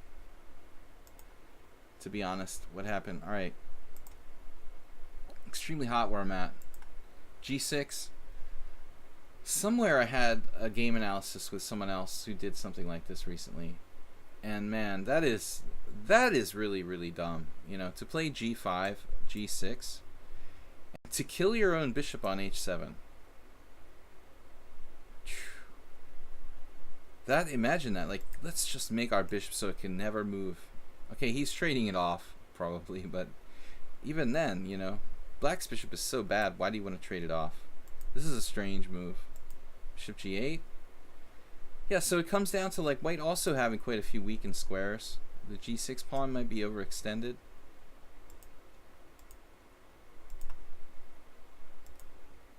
Now here, check. Check for the sake of checking. What about taking on h7? Your queen is under attack, so that's a problem. Okay, check. Man, he just goes for mate. Very, very minimum is like perpetual check threat here with queen f4. But we assume that black has even better than that coming up. And we've only this check. So there's no perpetual. Check. Bishop takes h7 I was expecting. I mean, what's the material here? 1, 2, 3, 4, 5, 6, 7. 1, 2, 3, 4, 1, 2. Am I counting pawns correctly? White's up a pawn. But this is a very, very bad problem. Knight g3 check. So he plays for mate in 1. That's defended. And now Sotigo just gets speculative. He just like has to play the weird move at all times. I don't understand why he could take here on h7 for the last 3 moves or something. But he likes... Why is it called the Colorado Gambit, by the way? Does anybody know? Because I haven't ever, you know, really understood that. Can someone explain that? It's not really a legitimate opening. I think it's pretty much dubious. Knight takes h3, bishop takes g8, king takes g8. Okay. Now he's... It's like Astorbate's game. We don't understand why white doesn't take the knight. Obviously there's rook takes f3. But at the end of the day, like, it's even pawns, right? 1, 2, 3, 4, 5, 6. 1, 2, 3, 4, 5, 6. So it's kind of like, well, why not? Like, take queen g2, I presume. No, we drop another pawn there. So you have to take first, and then play queen g2. Black's still better, because this pawn particularly is weak. And the g6 pawn could be dangerous, but it could also be overextended. It was played in Colorado back in the early 90s with success through a tournament. The famous Colorado tournament. There was once a U.S. championship in Colorado. You know, like that... Where is that place? Where The Shining was filmed. Durango, I guess. But I can't imagine that people played this in the Colorado. I can't believe that anybody actually played this opening in the U.S. Championship. It had to be something more dubious than that. Maybe Camel Culture can fill us in. So that's maybe before his time, though. Queen a4, just dropping a piece, not taking it back, and that's the end of that. Here, Soltigo has like 3 minutes, and he decides to lose a piece. So I don't know what's going on there. Here, I have a piece. I want to be down a piece, and then white doesn't take it. Both these guys are smoking something, because they're too good for this. I mean, white is 2200, black is 2100, and this piece is hanging. And white doesn't take it. Instead, he plays queen h4. And then black plays rook takes there. That's a nice little trick. And then there's this. Check. Check. There's a cute king walk, admittedly. You got to give him credit for that. And now, it's a perpetual, but he doesn't take it. Soltigo playing for the win here. He likes complicated positions. Okay, queen takes g6. Check. Yeah, if he plays king a7, there's another check. So he's thinking of walking back out this way again. He walks back. It's aesthetic. I'll give you that, Soltigo. But a very, very poorly played game from the objective standpoint. Google states the Colorado Gambit is an aggressive line in Nimzovich defense. Black looks blah, blah, blah. Yeah, but no information about its origins. I'm afraid its origins might be very, very dubious. Rook takes f2, queen takes f2. Around that time, 1990, I'm thinking there were some legit players in Colorado, but those guys would not have played this opening. King e7, rook f1, rook g8. Michael Valvo, Michael Molyar. Queen takes f6 check. E takes f6. King f7. Now we've got an endgame. This has nothing to do with the rest of the game. So somehow it ended in a draw. Okay, this is a technical win for white probably. Not easy, but with that outside a pawn, I mean, I don't understand what could possibly go wrong. With a4 coming, obviously white should win. Yeah, amazing you held on for a draw here. But what happened now? Okay, good heads up move, rook a8, I guess. White has g4 and then you go back. That's kind of cute. So you stopped a4 and you kept him busy. You know, now he goes to g4. Now you played e4. Now he has g5. Your pawns are not as strong as his. I mean, he has 2 connectors. So this is still a win. Okay, 7, king f1. How did this end in a draw? Is f7 just game over? That's what he played. Oh my goodness. I have a feeling this must have been time. Rook takes f7. King takes f7. What happened? King e2. Why do you need to play king e2? It's just a4, a5, a6, a7. Resigns. How could you mess this up? He doesn't move his king. Oh my goodness.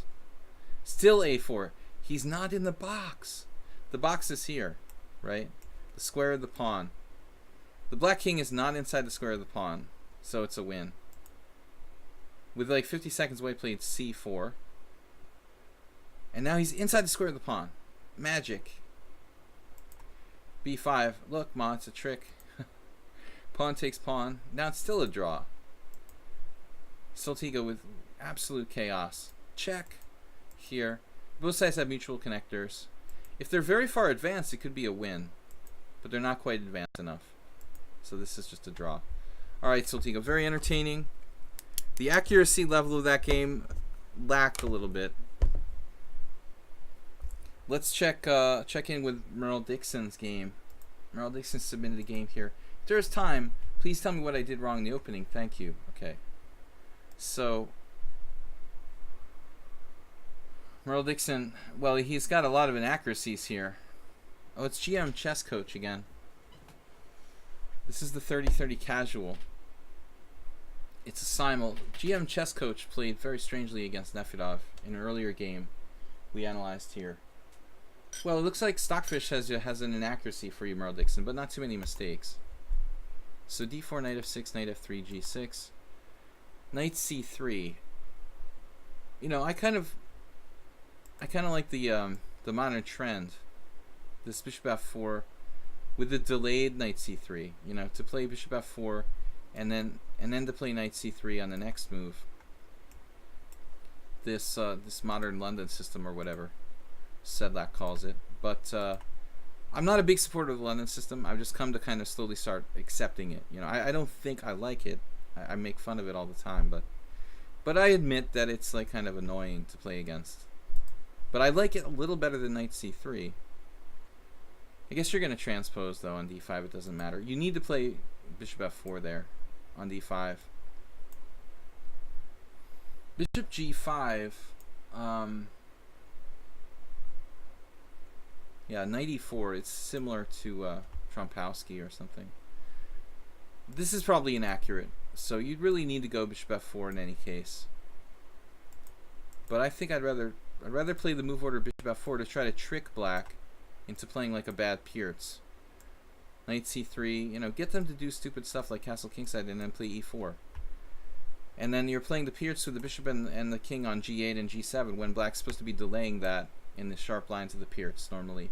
He's supposed to leave his king in the center, not even play bishop g7, just start counterplay with like c6, d6. You can trick a lot of people into playing like a 150 attack or whatever for white, where black is already committed to castling early. So knight c3, and then instead chess coach here played c5. Okay, this is a normal move. It's aggressive. Schmid-Benoni. White played e3. Vladimir Bermakin. Okay, e3 is like super, super passive. Just absolutely. That's your only inaccuracy, Merle. There's just no reason to play Wiesen. There's no reason to play e3. Any fun counters to London? Absolutely not. There's no fun. No, I mean, you can't play e3. I mean, okay, I know the guy's a GM or whatever, but he's not playing like it in these simuls. He's playing too many people, I guess, and he can't play that well. A million people at the same time. I know the feeling, but e3 is just lame. You know, you're playing. You know what you're playing? It's a Réti or a Catalan with colors reversed, but you're putting your knight on c3. This is Rapport Ritchie village. e3, very passive. Bishop g7. Dude, you have so many good moves. Okay, e4 is the Sicilian, but d5 is the move. You just got to play the white side of the Schmid-Benoni, and it's nothing to fear. You know, bishop g7, e4, castles, and then I guess bishop e2. I'm just wondering if there's an alternative to bishop e2 here.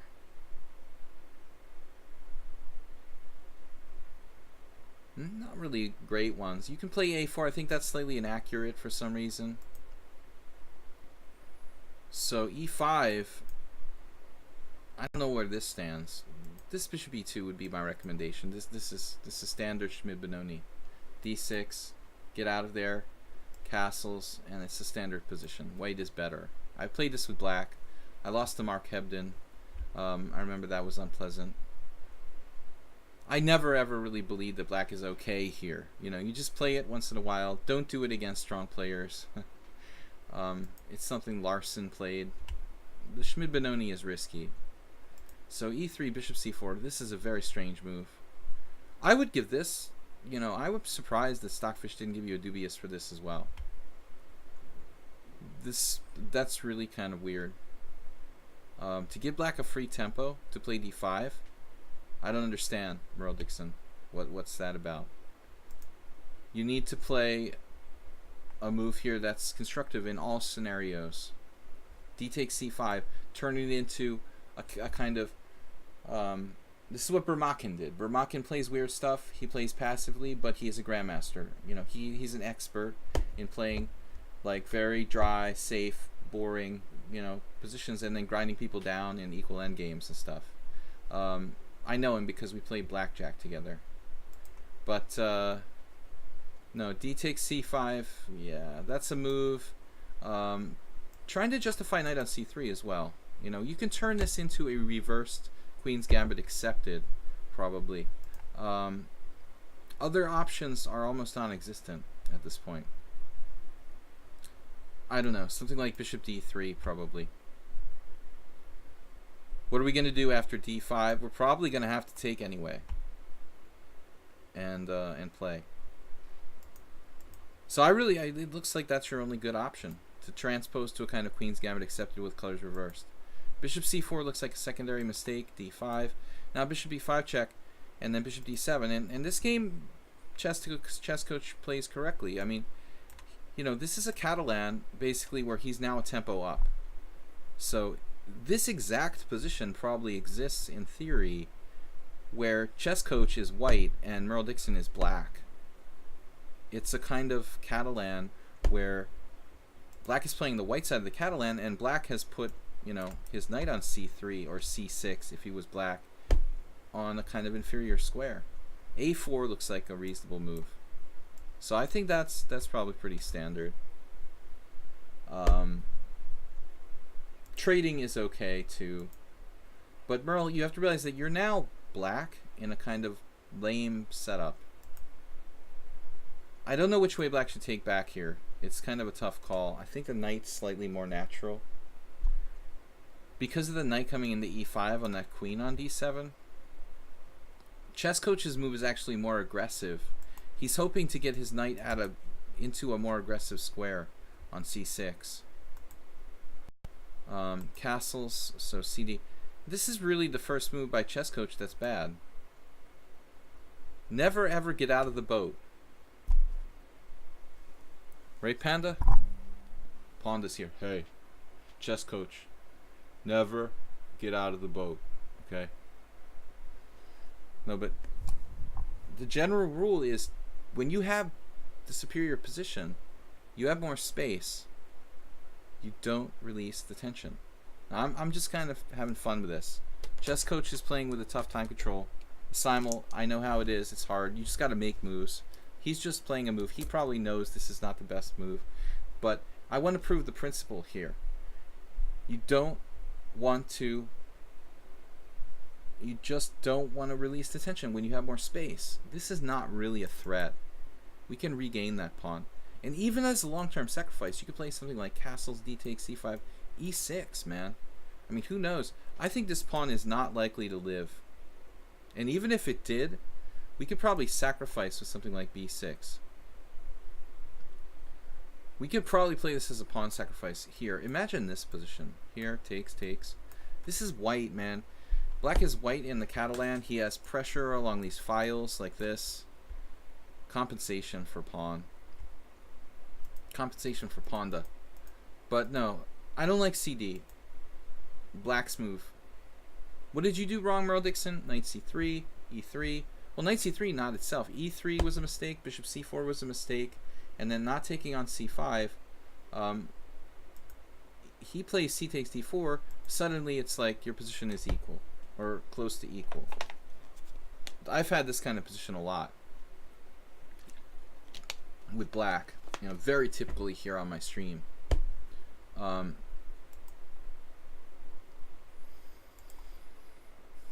know what happened? Look, magic bishop. It's in the game. Hey, where'd that come from? You know, it's totally in the game because black played c takes d, opening it up. Poor chess coach goes from better to equal.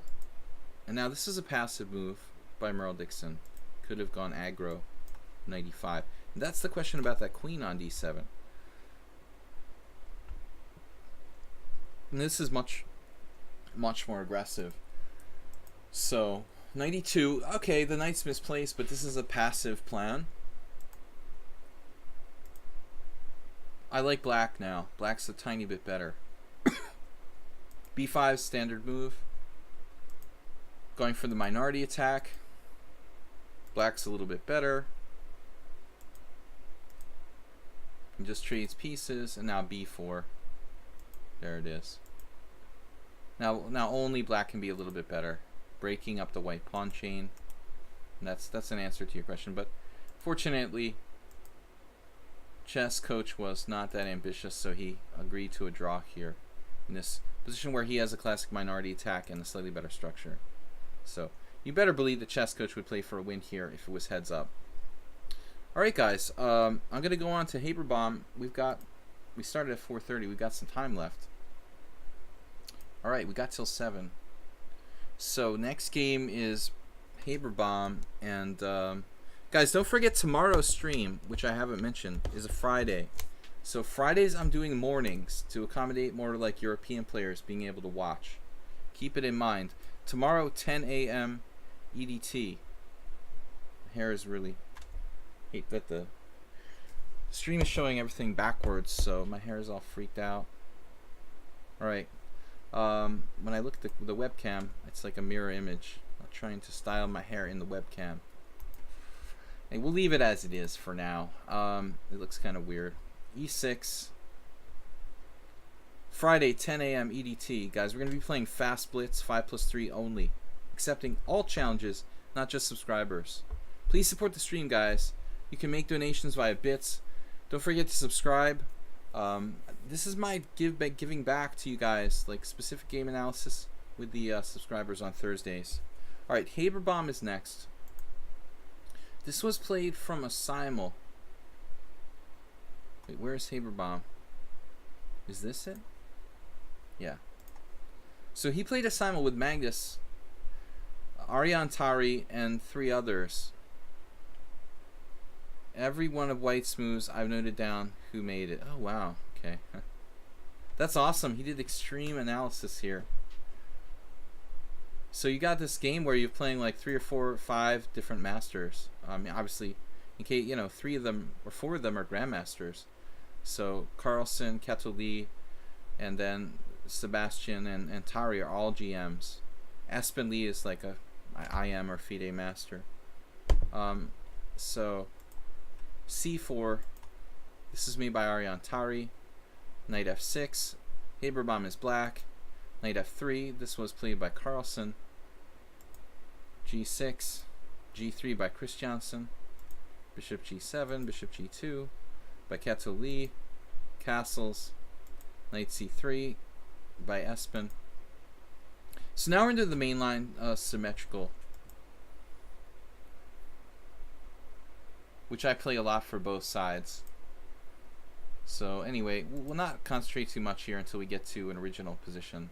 D4, C takes D4, Knight takes D4, and now you played Knight takes D4. You're lucky you made Carlsen make the forcing move there. Queen takes D4. Make the forced move. Don't use the engine. Okay. So we'll turn the engine off. Although if you have like previously analyzed, it might show up. The stored analysis. Yeah, there was this guy that was a cheater on lichess who played this move against me. That's kind of a weird move. An engine account. But this is mainline standard. So D6. It's very funny that this happened, Haberbaum, because yesterday on my stream in the viewer tournament, I played Bishop G5 against Nefedov. And this is literally the first time I've played this move on my stream with Bishop G5. Against Nefedov, I played everything. Mostly I played Queen D3, but I've also experimented with Rook D1. I've also experimented quite successfully against Nefedov with Queen H4. And then I've been playing it again and again against Nefedov and other players, and I think the Queen H4 was kind of running out of steam, so I decided to try something different, you know, with Bishop G5, and I don't know the theory too well. So interestingly here, Bishop G5 from Tari, a relatively more obscure move, and Nefedov played H6 against me yesterday, which turns out to be kind of the main line. The other possibility... Let me check the opening theory here. Yeah, Bishop E6 is another idea. So if you take this pawn, it's like Rook B8 and Black gets B2, obviously. I mean, that's already like nothing for White. It would destroy your pawn structure, so you don't want to take that. So Bishop E6 is legit. H6 is legit. And against Nefedov, I played Bishop D2 here, which is actually rare. It's okay, but it's rare. This guy Jonathan Hawkins is playing it. But But it's mostly bishop takes f6. But to me, this just, I don't know. I mean, I just don't really think that white has that much here, honestly. Queen d2, bishop g7. And white has like this tiny, tiny, tiny, tiny advantage. But I just objectively think it can be worked out to the point where black probably equalizes. So we have instead bishop g5. You played a6. Going back to the game. Bishop g5, a6. This move is probably, I think it's probably okay, but just want to make sure. Queen d3. Magnus Carlsen has also played this move in this position. The rook b8 by you. So Aspen played queen d3. Standard move.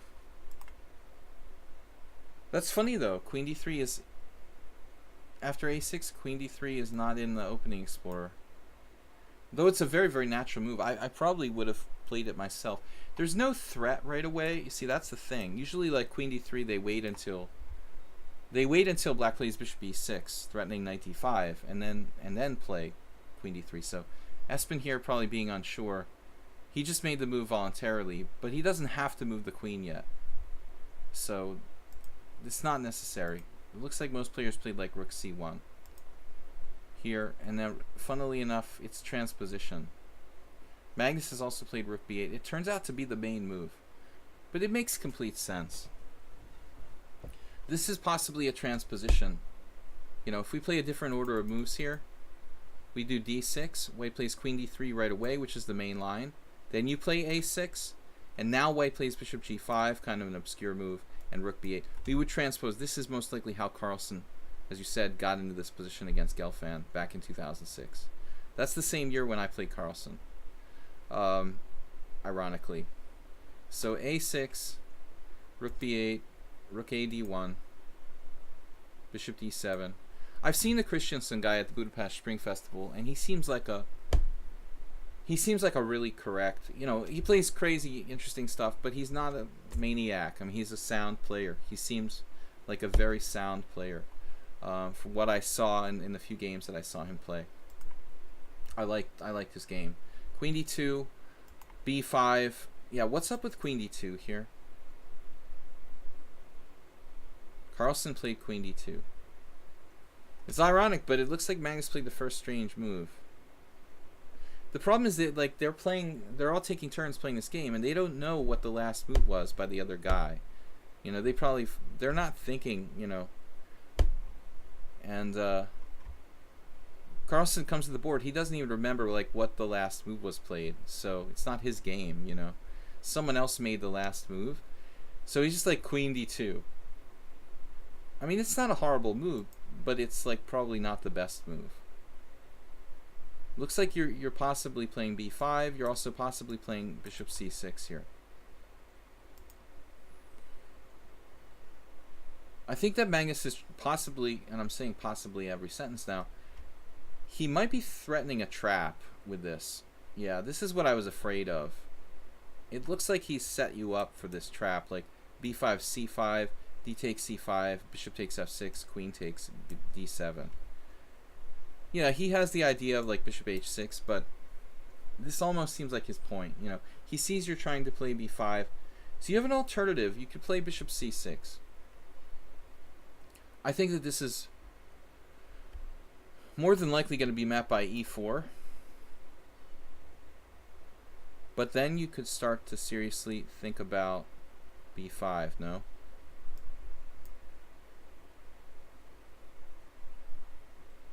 I think this might be okay. We play a delayed b5. There's no tricks because on this line you have this like recapture on f6. That should be like minimally okay. This type of thing. It's got to be okay for black. It looks like Magnus set you up for a cheapo, basically. Immediately after pressing the clock, you saw it. Yeah. You still had 5 minutes left. That's brutal. That's not a lot of time. So c5. The Magnus cheapo. Falling directly into the web. b4, knight d5.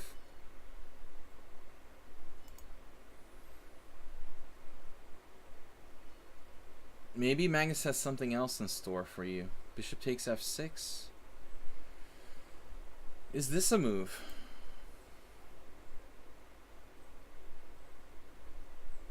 We recapture and then knight d5 or knight e4. That looks kind of nasty. So I'm thinking maybe Cato-Lee, you know, he didn't really follow what was going on. Played knight d5. And you can simplify. Knight takes d5, bishop takes d5. And it's not so bad for you anymore. D takes c5, bishop takes f7, check. Now it's just tactics. Rook takes f7, queen takes d7. Queen takes d7, rook takes d7, and suddenly, man, suddenly you may be better. So you have bishop takes b2 with the queenside majority. Darn. I mean, these pawns are monstrous. The c pawn in particular. You play bishop takes b2, yeah, you're just in great position. You played this safe move. And who is this now? So Christensen played bishop e3. You got c4 or rook c8 here. If c4, what's going on? I still like black's game.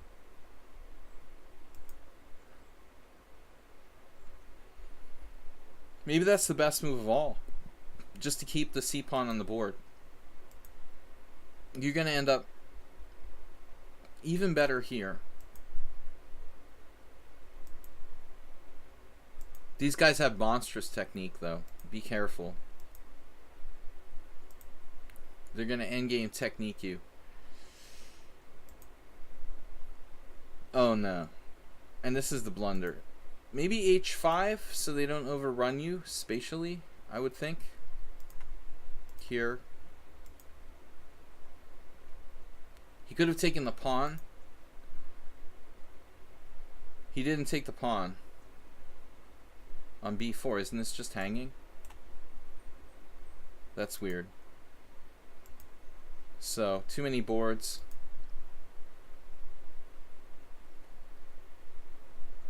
h5. And he's got tactics with like rook d6 or something and bishop h6. What's this about? You take the pawn. King g2. How about, can we bail out with maybe like bishop d4 here? Try to just advance our queenside majority. This move doesn't really look healthy. Check. Why not rook f6? Rook f6. Rook takes f6. King takes f6. You might be able to walk up to f5 as well. But he played this. He went right into the mating net. Oh man. Tough game. Alright. Tough game. Interesting format. We should try something like that one day. 5-way simul. Yeah, the Ponda. Ponda and Magnus have a lot in common. Okay, Bob's up next. If he's not been silenced. Alright, Bob, you still have your chat capabilities. Please analyze, please, thanks. Oh, very polite. Nefedov wasn't here. Yeah, the bishop takes b2 and c-pawn. That was very strong, man. You could have actually won there.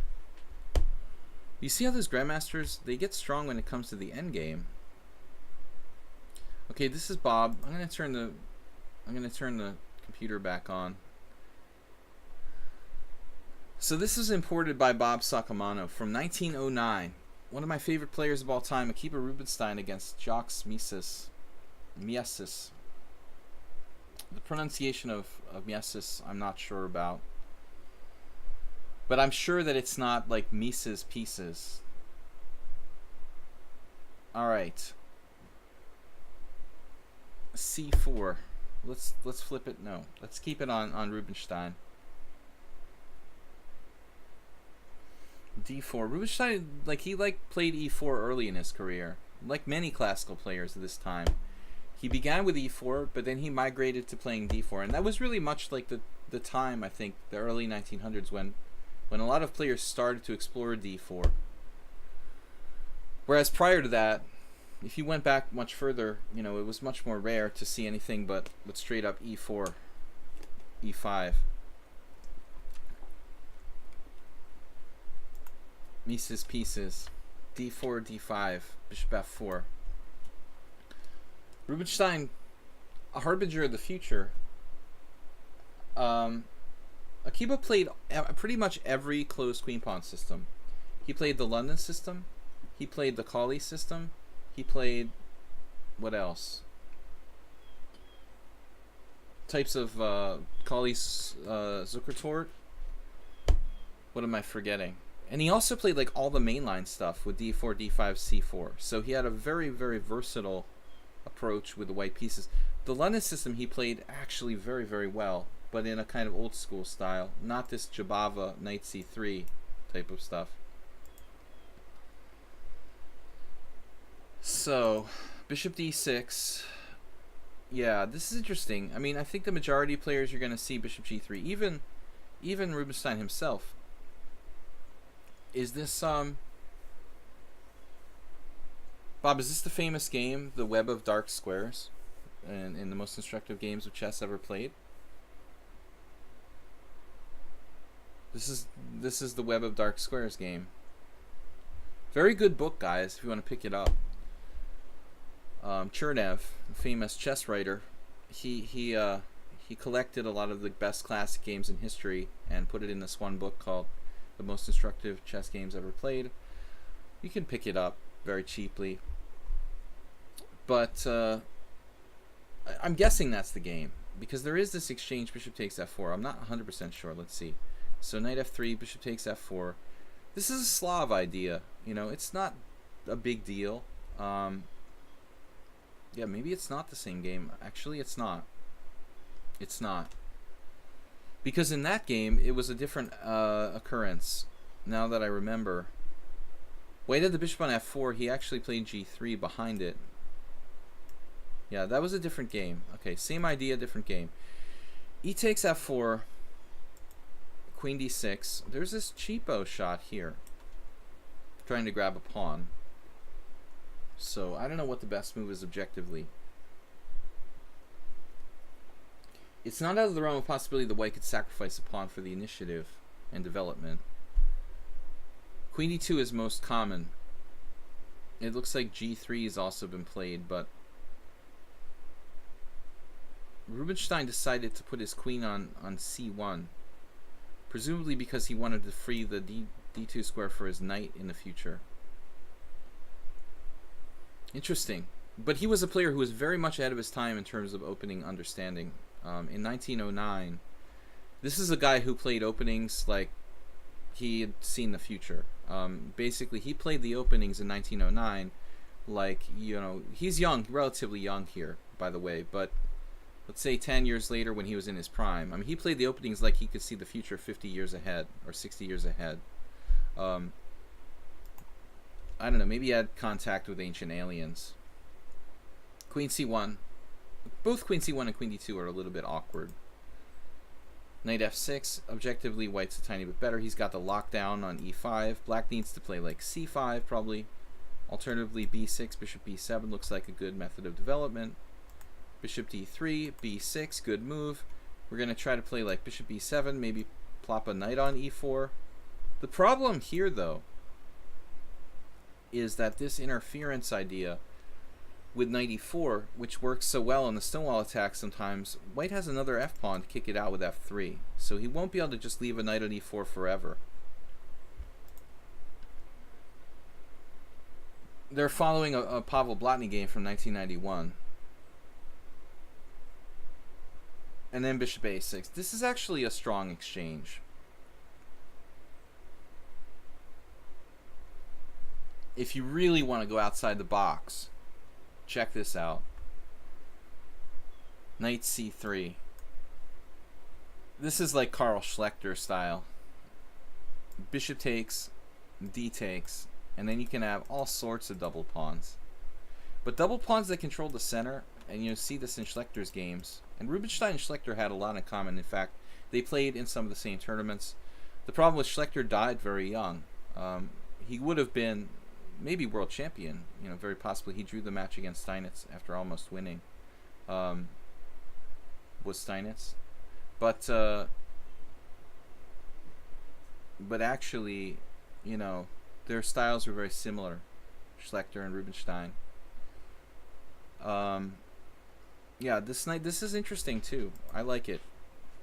Rubinstein decides just to take on a6. Excuse me. This is good. Good enough. I think this is objectively equal though. So let's see what happens. So takes. Yeah, he played routinely. Okay. It's equal. Castles. Now the queen is misplaced. So he doesn't want to block his queen with knight d2. He brings it to the center. Very good game by Miestas so far. He plays c5. He's influencing the center. White has this little grip on e5, but objectively black should be okay. He's got knight c7, maybe knight e8, knight to d6 type of maneuvers.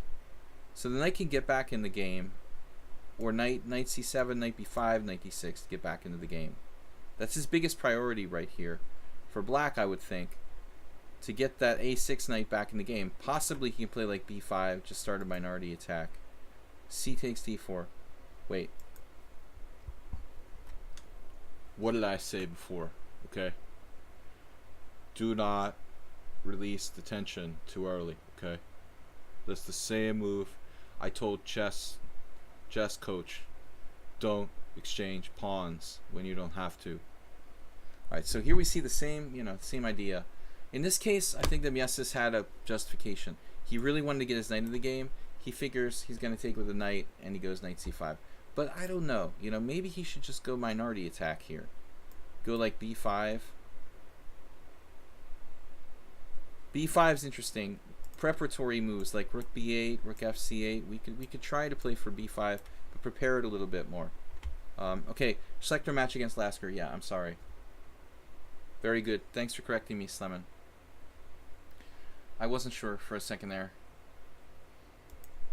My Schlechter book is collecting dust on the shelf for a while now. C takes d4, knight takes d4, knight c5, getting that guy in the game. White's going to need to bust him out with f5. This looks like it's going to be needing to be played. Rook fe1, threatening f5, it appears. So here, Miestas, instead of developing, he could have played rook fe8. He plays this move. And we're thinking that this might be a slight inaccuracy. Not the most constructive move. Not developing a new piece. Rook e2. Rook e8. Now that's good. And then rook e1. I like this. I'm not sure I've seen this game. I probably played through it, quickly, Bob, at some point, because I played through almost all of Rubinstein's games at one point, but this one didn't really stick out in my memory. Knight takes d2, queen takes d2. In this case, rook takes, knight d7, rook e2. We're trying to play f5. How do we do it? a6. Finally, the minority attack. It's like creaking. Just getting started there. Very slow.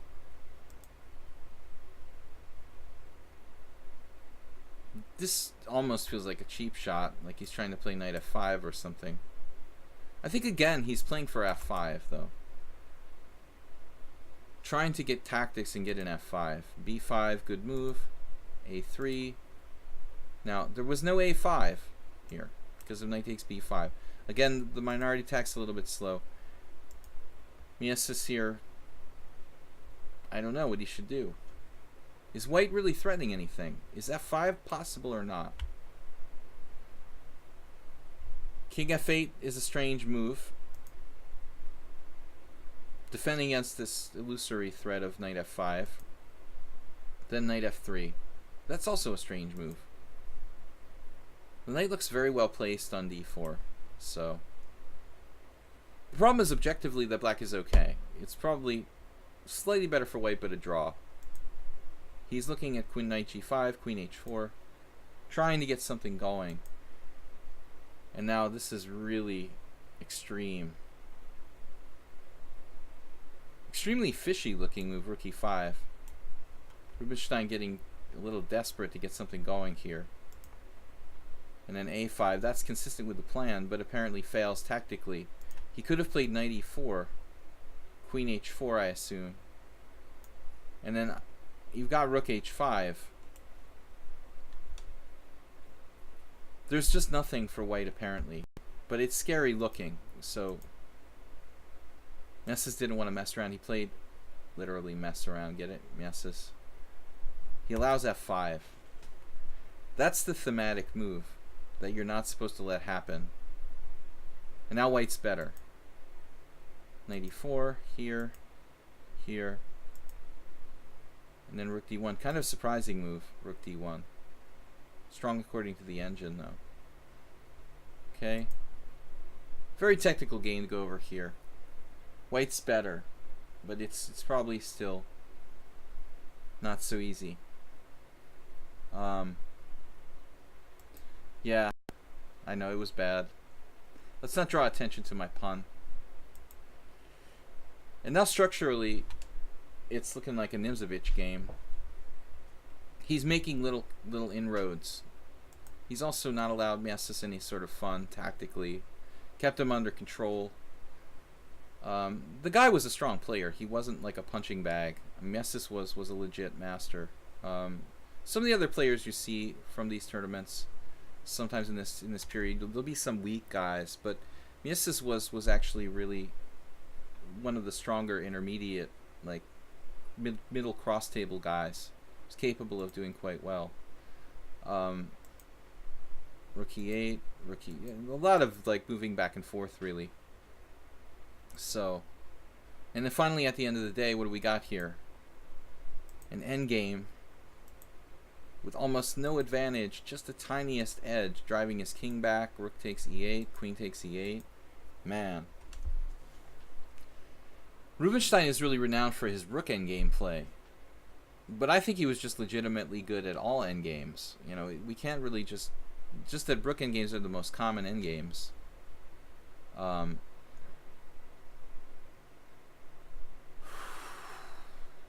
You know, you would think this is a draw, objectively. The thing is, if the white king is able to get active, that could win the game for white.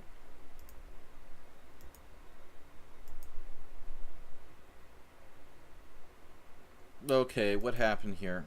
There's a double threat. Oh man, okay. What happened last move? So this is weird. There's nothing black can do to hold all his pawns along with the back rank threat. That's insane. He's actually losing a pawn here. I didn't realize this, but queen d7, so queen b6, it's a double threat. I mean, there's mate and the a5 pawn. So this is just not easy now. Black is clearly down a pawn, even without the active king. Still, it should be, I mean, it should be like a really insane, tough game to win this. The good thing for Rubinstein is that his pawn is on the queen side. It's not like he has an extra kingside pawn that's hard to mobilize. Easier to mobilize the queenside pawn, still very hard. I don't know. He traded off this pawn, but is he making it easier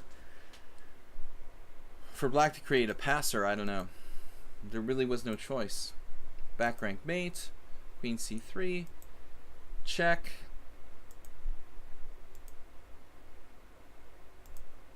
I recently saw Reshevsky in a game that was very similar.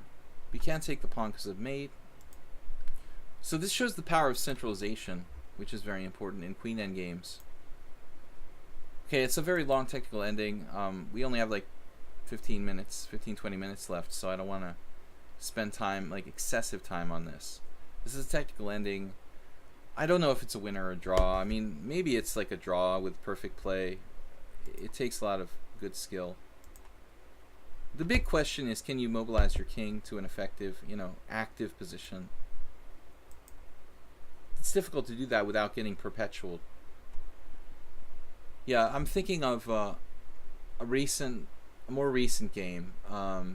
It was Alekhine against Reshevsky. Almost the same type of endgame, and Alekhine couldn't win. I don't remember but there probably aren't a lot of games between Alyakin and Reshevsky, so you could find it. Basically, Reshevsky defended perfectly, and it was like no way to make progress type of thing. So that's probably what should happen. It should probably be a draw, but somehow Rubinstein makes progress. Active king. Yeah, I don't know what Black's doing, like moving his kingside pawns. Really, I'm not sure. H5, the favorite move of the engine there. H4, you don't want the pawn to be a target on H2. G4. Also the best move according to the engine, though you could trade pawns on H4. I don't think that's so bad. I think that Black in general wouldn't mind trading pawns. Maybe get a little closer to a draw. This is apparently a slight mistake. King D3 here. So again, Alyakin versus Reshevsky draw. This is apparently not the case because he doesn't have perpetual. Check here. Very similar position. Queen C2 probably is a draw, but he blundered with Queen C1. So the dude just blundered and hung a pawn. Huh. That's a bad ending. This is Alyakin versus Reshevsky, dude. This is probably a draw. Can't make progress easily.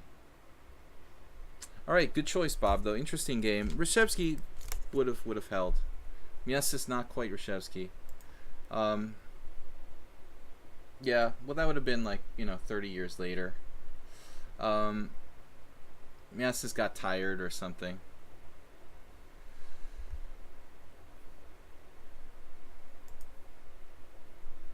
What is that? All right, guys, we will have time for at least one more game. Bob, that was Bob's game. Do we have any other guys who subscribed and submitted a game that I didn't get to? Because I think I got all the games in the list. We have time for one more game. Why the king all the way to H2? Well, I mean, I guess he just couldn't find a way to make progress. I don't know. You could put the king on G1. You're just getting checked again. So the H2 is the only square where he can't be checked. But the truth is he just blundered here. If he plays Queen C2, it's unlikely that white is going to be able to make progress. Or very difficult to make progress. So it was a tough one, but blundered. He just blunders here. Queen C1. Game over. Astrobate says Etium. Turkey Farm. Etium. Is Etium a subscriber? Mr. Coffee. Oh, you just got that book. Awesome. I recommended that to Mr. Coffee. Okay, a lot of the books in the most destructive games of chess ever played are games that are analyzed in other books as well over the years. I mean, they're just famous games you might know from other books. But they're definitely like essential games that everyone has to know. Alright.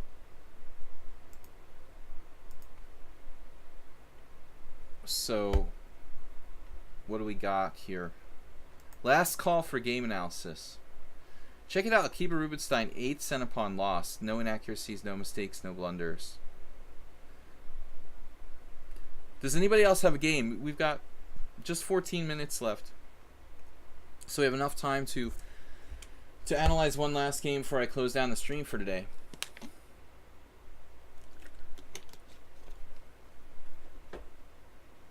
Akiba cheated. He was obviously using engine assistance. Any last games before we call it a night today, guys? Games? Bob, Haberbaum, Merle Dixon, Soltigo, Asterbait. We got to all these games. You didn't submit a game today, but I can take a quick look, says Turkey Farm. Slemon submitted a game. I'd rather take one for someone that didn't submit one already. We'll see. You got 2 minutes to submit a game, Turkey Farm, if you've got something interesting.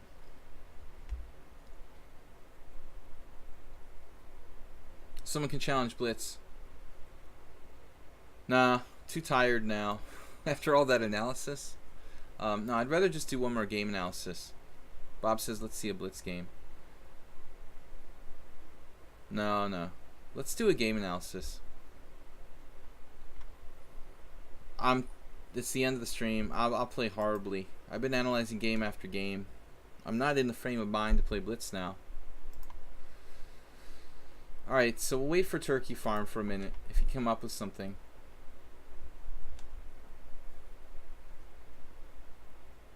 We got a message. That's probably Slemmin. No, there's Turkey Farm. Okay. Testosterone. Here's a quick one. Okay, we'll take a look at this for Turkey Farm. Here's a game he had with White against a higher rated opponent.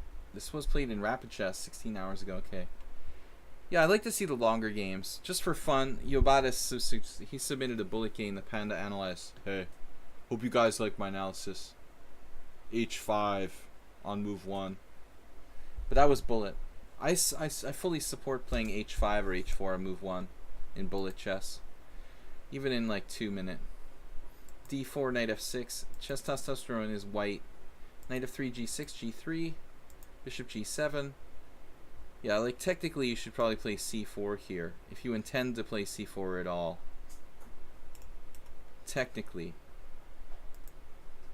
See, because black has additional options. Play c5 maybe. That's still a Benoni though. I guess it doesn't matter that much. Black can always play d5. He played c5 ironically. So I don't know what's up with this. I mean, if d5 here, this is just a transposition. Can black play b5? Yeah, that's interesting. Humpy Konaru went over 2600. Wow. How do these people get from 2500 to 2600? It's just like everybody goes from 2500. Nothing ever stops them from getting to 2600. Once they get to 2500, it's like easy to get to 2600. My problem is that I can't get to 2500. Can't even stay over 2400 anymore. I need to play more. Alright. b5 is interesting there. So c5 castles. You see, now this is a technical problem. Because here he has c takes d4, knight takes d4, and I think d5. And that probably equalizes for black. So he plays this accurate move. And so the key question here is d5. Doesn't score as well. But again, we can't really go by that. It's not that many games. This really, for my money,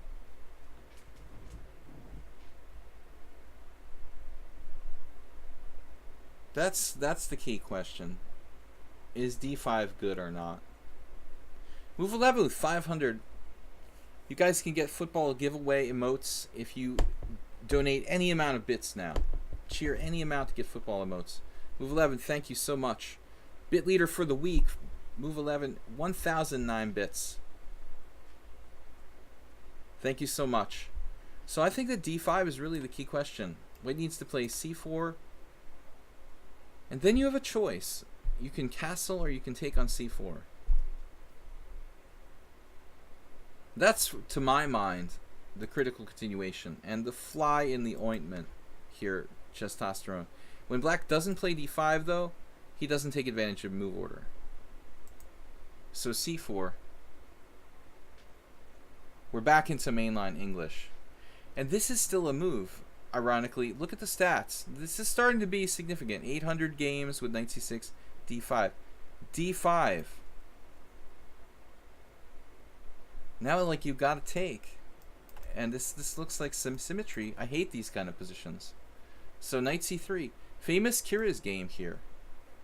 When I saw this in Kira's collection of games, I was kind of like in a state of shock. I guess at that point when I saw this game, I was thinking very much about pawn structure. And I think this is an excellent example of dynamism versus pawn structure. How accepting this, Romanishin is a big expert, by the way, in these type of Englishes, or was, but he's getting old now. This structure is actually quite dynamic for white. He can take on this weak pawn, but the open possibilities for that, the b file, the long diagonal, they actually outweigh. I think this is commonly reached by a symmetrical Grunfeld move order as well. So Yeah, it might even be possible to play knight c6 here. Damn, look at the draw. Look at the draw statistics here, guys. Carlsen beat Li Chao in this position. And this is super, super technical, man. Yeah, so d5 is a good move order. Again, punishing you for your delayed c4. But he lets you get back, and then you played b3, which... That's weird. Okay, let's check this out. b3. So you're actually punishing his move order now. If he plays knight c6, there's not going to be any b3. The long diagonal. So, Testosterone actually asking the question about black's move order. d6. Therefore, d5 is a loss of time. Therefore, hey, I can play b3. Interesting. Most people would play knight c3 without thinking here, but this is actually nice. Sort of outside the box move. b3. He could still play d5, but he can't exploit the long diagonal. This move is violating my digestion. Infinite Flash Chess was saying the pun earlier bothered him, but for me, this bothers me. This is undevelopment. You know, undevelopment is not good.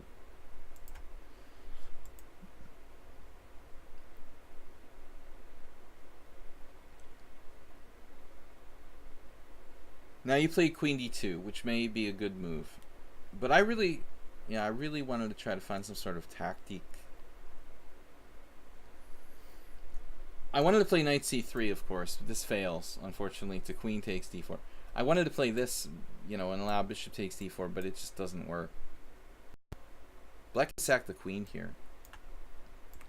This is a cool variation, but it's totally extraneous because it's not forced. Black could just take on d4. So anyway, e3, I like this. And the important point is that we want to get our knight to c3, not on d2. So queen d2 is okay. Queen d2 is not bad. Got to watch out for some tactics, maybe. Sort of knight a4 stuff. Knight c3 is good. Good job so far. And then, okay. Nice fat weakness on d6. But I think that we need to stick with our development. Excellent move. He doesn't get tempted by the materialistic knight b5. Testosterone just keeps developing. Keep developing. Keep the pressure on. Don't get tempted by the greed of material. Rook d8. But now he hesitates and plays knight c2. It is tough to decide what to do here. In a simul or something, I'd probably quickly play rook c1. This is a rather routine move. This is possible, and then the computer recommends rook b1. That's pretty subtle. It has no forward motion there, so that's a typical engine move. I would probably play rook c1 or knight b5, but it's the question: is this pawn poisoned because of some sort of tactics along the file or not? You have to calculate. You wanted to play rook b1. That's funny. Though it has no future there, really. It's like a defensive move. Rook d8 here. And then e4. Well, this is becoming maybe like a hedgehog. But you have to be careful you're not overextending yourself now. That's a lot of responsibility.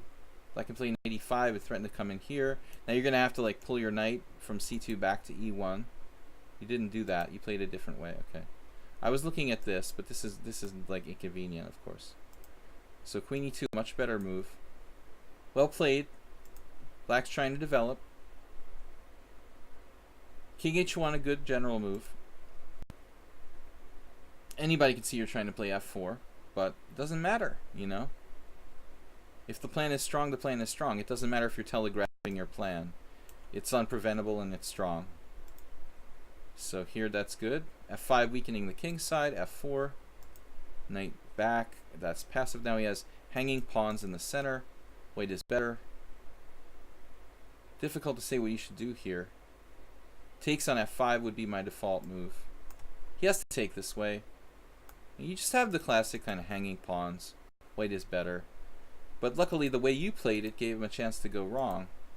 So you played knight e3, you played f takes e4, you played knight takes e4. What happened here? White resigned. Oh, you dropped a piece. Oh, man. Luckily, the way you played it gave... What am I saying? I thought you won. Okay, I was thinking you were going to win. I didn't look at the result. I just saw it was a short game. I thought he made a blunder. Yeah, so... At this point, you had a crushing tactic. Knight on cd5. Oh, my goodness. Tactical alertness. It's not obvious how this works. I mean, e takes d5, knight takes d5. You're down a piece. He plays queen a6. Then bishop takes g7. It looks speculative. Notice how his knight protects h8, though, from any kind of mates you might have in store. So this is like messy and unclear, and White has compensation for the sacrificed piece. But it's like you could go here, get some material back, but it's not enough. Let's try a check. Check on b2. He moves the king. Now you have choices. Compensation, but it's unclear. But it would have been better. I'm going to close the stream down after this game, guys. Tomorrow morning, 10 a.m. Friday. It would have been better to take here, just play this way, and then execute your plan to go here. And it's not easy, but you can build. Just rook d2, rook d1, keep increasing the pressure on black's position until eventually something falls. But, you know, you might have g4. That might be another avenue to explore. That's actually the next move according to Stockfish. Rook f8, g4. This is surprisingly strong because of the pressure against g7. Very dangerous position for black, but overall good. All right, from myself and the Panda. Hey, thanks for showing up, guys. Tomorrow, Friday, Fast Blitz, Open Challenges, 10 a.m. EDT. Be here. Thanks for the bit donations. Thanks, everybody. Thanks, Move 11, Asterbait, Merrill Dixon, everyone who donated. Thank you guys for subscribing to the stream. I appreciate the support. We need the support. Great, generous bit donations from Move 11, you guys. Asterbait, Merrill Dixon, everybody on the list today. Spectacular Camel, Saul. Thanks so much, guys. Also support the stream with donations via PayPal. You guys, don't forget I upload all the streams on YouTube, Video Chess Training on YouTube. Please, it's free. Just subscribe and like my YouTube channel, like my videos, subscribe to the channel. What else? That's about it, guys. Tomorrow, 10 a.m. Friday. Thanks for subscribing to the stream. Hope I did a good job analyzing the games. I really like the way you played this last one, Turkey Farm. Just got a little sleepy tactically. So Tuesdays we have our tournament. Thursday subscriber stream. Monday is Blitz. Friday is Blitz, and Sunday is the Simul. Sunday will be in the afternoon, 4:30 as usual. 4:30 EDT PM. 25 player Simul, 40/40 time control. Thanks for tuning in, guys. Thanks, Soltigo.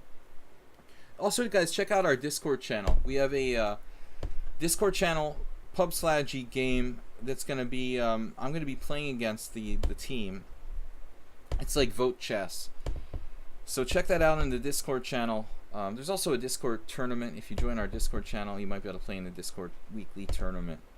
So anyway, thanks Soltigo for your work, for helping with the Discord channel, and for obviously for being a moderator. We really appreciate it, man. And thanks Move 11 again. We will see you guys tomorrow morning with Blitz here, 10 a.m. Friday, EDT, all challengers. Bye-bye. Bye-bye.